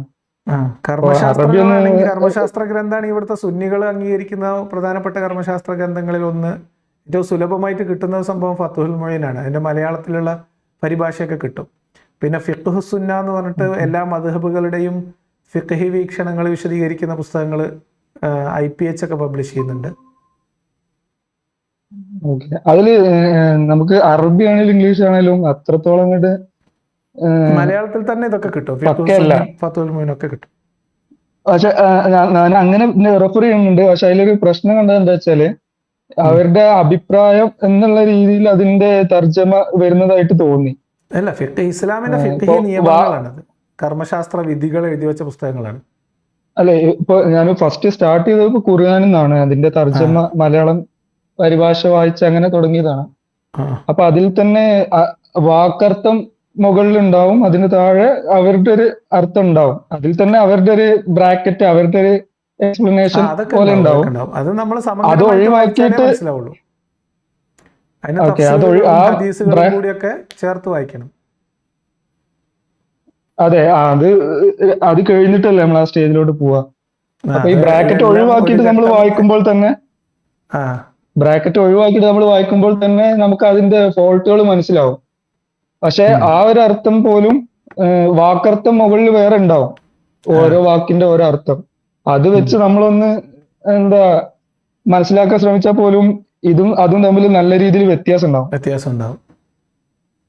അപ്പൊ അതാണ് ഞാൻ ചോദിക്കാൻ കാരണം. അതും ഇവര് ബ്രാക്കറ്റ് അല്ലാതെ തന്നെ അവരുടെ ഒരു അഭിപ്രായം അവർക്ക് മനസ്സിലായത് എന്നുള്ള രീതിയിൽ അവർക്ക് മനസ്സിലായത് എന്നുള്ളതോ അല്ലെങ്കിൽ മുൻകഴിഞ്ഞു പോയ കാലത്തെ ഇമാമുമാര് ഇതിനെ വിശദീകരിച്ചതെന്നുള്ള രീതിയിലൊക്കെയാണ് അർത്ഥങ്ങൾ കൊടുക്കുക. അത്തരം വിശദീകരണങ്ങൾ തഫ്സീറിലേക്കാണ് പോവുക. തഫ്സീറുകൾ പലതും ഹദീസുകളിൽ പിന്നെ അടിസ്ഥാനപ്പെടുത്തിയുള്ള ഹദീസുകൾ ഉണ്ടാവും. സീറകൾ വളരെ പ്രധാനപ്പെട്ടതാണ്. അപ്പോൾ വായിക്കുക എന്ന് പറഞ്ഞാൽ അങ്ങനെ കേവലമായിട്ടുള്ള ഖുർആൻ വായന കൊണ്ട് മാത്രം എല്ലാം കിട്ടൂല, കുറച്ചധികം. അല്ല, ഞാൻ ഇത് കഴിഞ്ഞിട്ട് ഇതിന്റെ ഒരു ബേസിൽ ആണല്ലോ ഹദീസ് വരിക. അതിന്റെ വിശദീകരണങ്ങളൊക്കെ വായിക്കുന്നത് കൂടെ തന്നെയോ അല്ലെങ്കിൽ അതിന് മുൻപോ ഹദീസ് ഗ്രന്ഥങ്ങളുടെ ഒക്കെ പരിഭാഷകൾ കിട്ടും. അതൊക്കെ വായിക്കുന്നത് നല്ലതായിരിക്കും. അതിലേറ്റവും ഹദീസ് എന്തായാലും അറബിയിലാണല്ലോ ഫസ്റ്റ് എഴുതി വന്നിട്ടുണ്ടാവുക.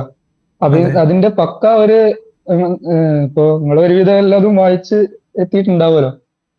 അപ്പൊ അതിലേറ്റവും മലയാളത്തിലേക്ക് മാറ്റുമ്പോ സ്വാഭാവികമായിട്ട് ഭാഷ തർജ്ജമ ചെയ്യുമ്പോൾ ഉണ്ടാവുന്ന വ്യത്യാസങ്ങൾ ഉണ്ടാവും. ആശയങ്ങൾ വലിയ രീതി മാറൂല. പിന്നെ പുതിയ കാലത്ത് വലിയ വലിയ കനപ്പെട്ട വാക്കുകളൊക്കെ ലഘൂകരിച്ച് കൊടുക്കുന്ന പ്രവണത കണ്ടിട്ടുണ്ട്. അതിപ്പോ ഇംഗ്ലീഷിലാണെങ്കിലും അങ്ങനെയൊക്കെ സംഭവിക്കുന്നുണ്ട്. അവരെ കൈകടത്തല് മാക്സിമം കുറഞ്ഞത് എന്ന് തോന്നുന്ന അങ്ങനെയില്ല. അതൊന്ന് മെൻഷൻ ചെയ്യാം. അത് ഉണ്ടാവും. നമുക്കിപ്പം ലഭ്യമായിട്ടുള്ള സാധനങ്ങളും മലയാളത്തിലാണ് നിങ്ങൾ ഉദ്ദേശിക്കുന്നതെങ്കിൽ ഈ സിഹാവ് സിത്തയിൽ പ്രധാനപ്പെട്ട എല്ലാ ഹദീസ് ഗ്രന്ഥങ്ങളുടെയും മലയാളം പരിഭാഷ അത് സംഗ്രഹിച്ചതാണ്. കുറച്ച് ഹദീസുകളുടെ എണ്ണമൊക്കെ കുറവായിരിക്കും, എങ്കിലും ലഭ്യമാണ്. IPH-ലും IPB-യിലും ഒക്കെ കിട്ടും. Okay okay, thank you Ashiq. Azharuddin.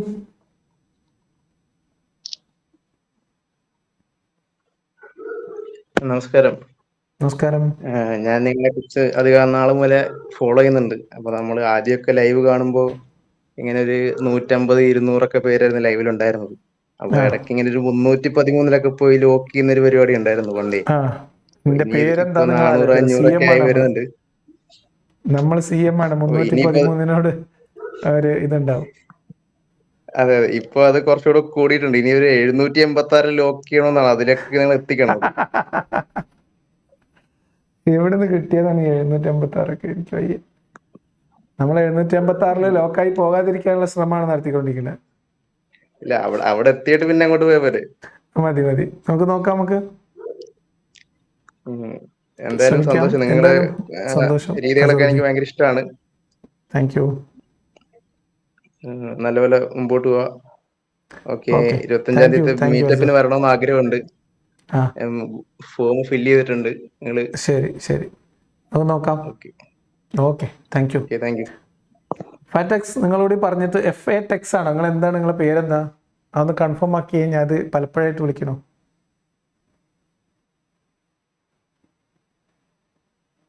Hello Riyaqath bhai, പറയൂ. ഫാറ്റെക്സ് എന്ന് പറഞ്ഞാൽ മതി. പിന്നെ ഞാൻ മുന്നേ സംസാരിച്ചിരുന്നു ആദ്യം. ഞാനിപ്പോ വന്നതിപ്പോ ഈ അടിമത്തത്തിന്റെ കാര്യം പറഞ്ഞപ്പോ ഒന്ന് രണ്ട് കാര്യം പറയാനായിരുന്നു. എനിക്ക് യഥാർത്ഥത്തിൽ എനിക്ക് ഫസ്റ്റ് പ്രശ്നം, എനിക്ക് നല്ല മിക്കവാറും ആളുകൾക്കൊക്കെ പ്രധാനമായിട്ട് പ്രശ്നം ഉണ്ടായിട്ടുണ്ടാകുക ഈ അടിമത്താണെന്നാണ് ഞാൻ വിചാരിക്കുന്നത്. എന്റെ പ്രശ്നം എന്ന് വെച്ചാല് എനിക്ക് ഫസ്റ്റ് എന്റെ മനസ്സിൽ പിന്നെ കത്തിയൊരു സംഗതി എന്ന് പറഞ്ഞാല് 6ാം ക്ലാസ്സിലോ പിന്നെ 7ാം ക്ലാസ്സിലോ മദ്രസിൽ പഠിക്കുമ്പോ പിന്നെ അടിമ സ്ത്രീയുടെ മറക്കേണ്ട ഭാഗം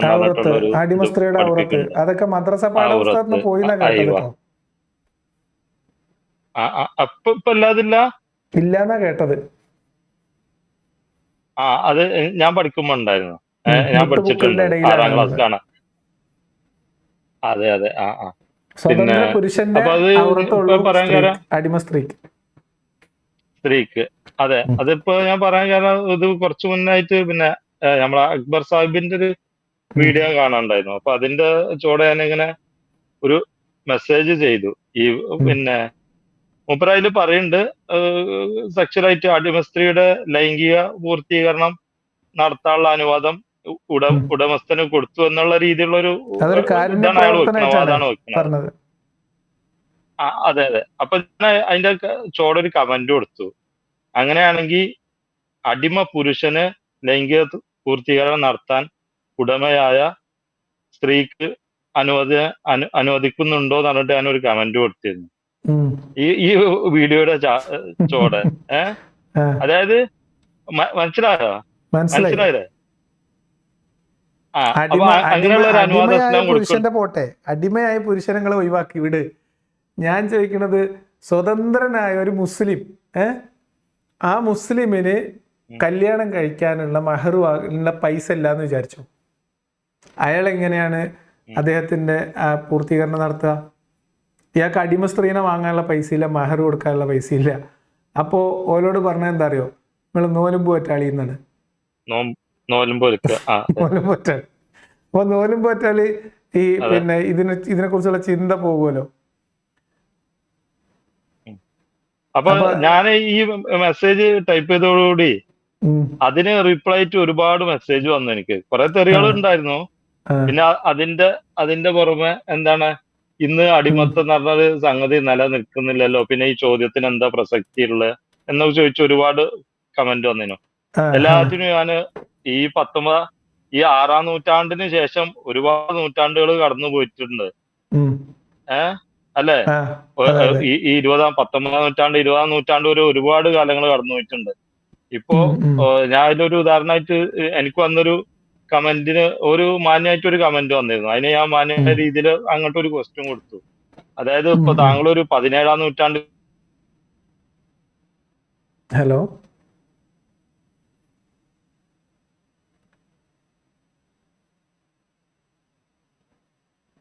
ഹലോ നിങ്ങൾക്ക് ഫാറ്റക്സ് നെറ്റിൽ എന്തോ പ്രശ്നമുണ്ടെന്ന് തോന്നുന്നു. ഒരു അനുവാദം കൊടുക്കുന്നില്ല ഇസ്ലാം എന്ന് ചോദിച്ചു. ഹലോ കേൾക്കുന്നുണ്ടോ? ഇപ്പൊ കേൾക്കാം. അപ്പൊ ഞാൻ ചോദിച്ചു, ഈ അടിമത്തം എന്ന് പറഞ്ഞാൽ ഈ 19-ാം നൂറ്റാണ്ടിന്റെ ആണല്ലോ പിന്നെ എന്താ ഇതില്ലാതാക്കിയത്. അപ്പൊ അതിന്റെ മുന്നേ 17-ാം നൂറ്റാണ്ടിലും 15ഉം 16ഉം ഒക്കെ നൂറ്റാണ്ടുകളിലൊക്കെ ഇത് നിലനിന്നിട്ടുണ്ട്. ആ സമയത്ത് ഇതിനെല്ലാം ഹലാലല്ല, ഇസ്ലാമികമായിട്ട് ഇസ്ലാമിലെ 20-ാം നൂറ്റാണ്ടിൽ അടിമത്തം നിലനിന്നിട്ടുണ്ട്. അതേ പറയണ. അപ്പൊ അവര് ഇന്നിതിന് പ്രസക്തി ഇല്ല എന്നുള്ളടത്ത് അവിടെ ഒരു വിഷയമല്ലല്ലോ. കാരണം ഇത്രയും കാലം ഈ 6-ാം നൂറ്റാണ്ടിന് ശേഷം ഒരുപാട് നൂറ്റാണ്ടുകൾ കഴിഞ്ഞു പോയില്ലേ. അന്നൊക്കെ ഇത് പ്രസക്തമല്ലായിരുന്നു. അപ്പൊ അതുവരെ പിന്നെ വേറൊരു നിയമം ഇപ്പൊ അത് പ്രസക്തമല്ലാത്തതുകൊണ്ട് ഇപ്പൊ അത് പിന്നെ നിലനിൽക്കുന്നില്ലാത്തതുകൊണ്ട് വേറൊരു നിയമം ആവുന്നില്ലല്ലോ. ഒപ്പം ഒരേ നിയമം തന്നെ അല്ലേ, മാറ്റല്ലല്ലോ. അപ്പൊ ഇവർ പറയുന്ന ഈ ധാർമ്മികതയിൽ എന്താണ് ഇത് ഇത് എങ്ങനെ ഉൾപ്പെടുത്താൻ കഴിയും ഈ ഇസ്ലാമിന്റെ ധാർമ്മികതയിൽ ഈ ഒരു സംഭവം? ഇതാണ് നമ്മൾ ഉയർത്തിയിട്ടുള്ള ഏറ്റവും പ്രധാനപ്പെട്ട ചോദ്യം. അടിമത്തവുമാണ്. ഞാനിപ്പോ ഒരു സംവാദത്തിനൊക്കെ അറിയാൻ തയ്യാറാണെങ്കിൽ ഏറ്റവും ആദ്യം ചർച്ച ചെയ്യണമെന്ന് ആഗ്രഹിക്കുന്ന ഒരു വിഷയം കൂടി അതാണ്. ഇതില് എനിക്ക് ഈ രണ്ട് ചോദ്യത്തിന് എനിക്ക് ഇതുവരെ, കാരണം ഈ നൂറ്റാണ്ട് വരെ ഇത്രയും 6-ാം നൂറ്റാണ്ടിന് ശേഷം ഒരുപാട് നൂറ്റാണ്ടുകൾ കഴിഞ്ഞു. ഈ നൂറ്റാണ്ടുകളിലൊക്കെ ഈ അടിമത്തത്തിന്റെ ഏറ്റവും വൃത്തികെട്ട ഈ രീതിയിലുള്ള ഒരു വ്യാപാരം, പിന്നെ ഇവര് അത് യുദ്ധം നടക്കുന്നിടത്തോളം കാലം അതിന് പ്രസക്തി ഉണ്ട്. അത് നമ്മളെ ശുക്ർ അലിക്കോളിനൊക്കെ പോലുള്ള ആൾക്കാരൊക്കെ വാദിക്കുന്ന കണ്ടിട്ടുണ്ട്. അതായത് അടിമത്തം നിരോധിക്കാതിരുന്നതാണ് ഇസ്ലാം അള്ളാഹുവിൽ നിന്നുള്ളതാണെന്നുള്ളതിന്റെ ഏറ്റവും വലിയ തെളിവായിട്ട് പറയുന്നത്. അവര് പിന്നെ പറയുന്നത് യുദ്ധം ഉണ്ടാകുമ്പോഴേ അടിമത്തത്തിന് ഇതുള്ളൂ, യുദ്ധത്തിലൂടെ പിടിക്കപ്പെട്ടവരാണല്ലോ അടിമകൾ എന്ന രീതിയിലാണ് വാദിക്കുന്നത്. യഥാർത്ഥത്തിൽ അടിമകൾ എന്ന് പറഞ്ഞാൽ അതല്ല. ഞാൻ ശുക്ർ അലിക്കോളിന്റെ ഇതിന് ഞാൻ മെസ്സേജ് അയച്ചു വിട്ടിട്ടുണ്ട്. അടിമത്തം എന്ന് പറഞ്ഞാൽ അതല്ല, അതൊരു എക്കണോമിക് പൊളിറ്റിക്കൽ സിസ്റ്റമാണ്. അതല്ലാതെ അതൊരു യുദ്ധത്തിൽ പോയി പിടിക്കപ്പെട്ട ആളുകൾ മാത്രമല്ല അടിമകൾ. അതൊരു ചന്തകളും വ്യാപാരങ്ങളും പണയം വെക്കലും ഒക്കെ ഉണ്ടായിരുന്നില്ലേ? അതന്നെ ഞാൻ പറഞ്ഞു, അതൊരു സിസ്റ്റമാണ്, എക്കണോമിക് പൊളിറ്റിക്കൽ സിസ്റ്റം, ഒരു സാമ്പത്തിക രാഷ്ട്രീയ സിസ്റ്റമാണ്, സമ്പ്രദായമാണ് അത്.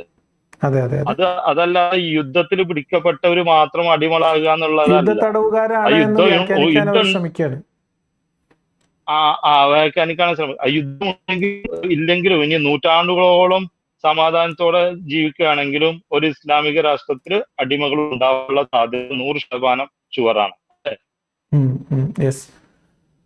അപ്പൊ എന്തായാലും നമുക്ക് ഇന്ന് അവസാനിപ്പിച്ചാലോ?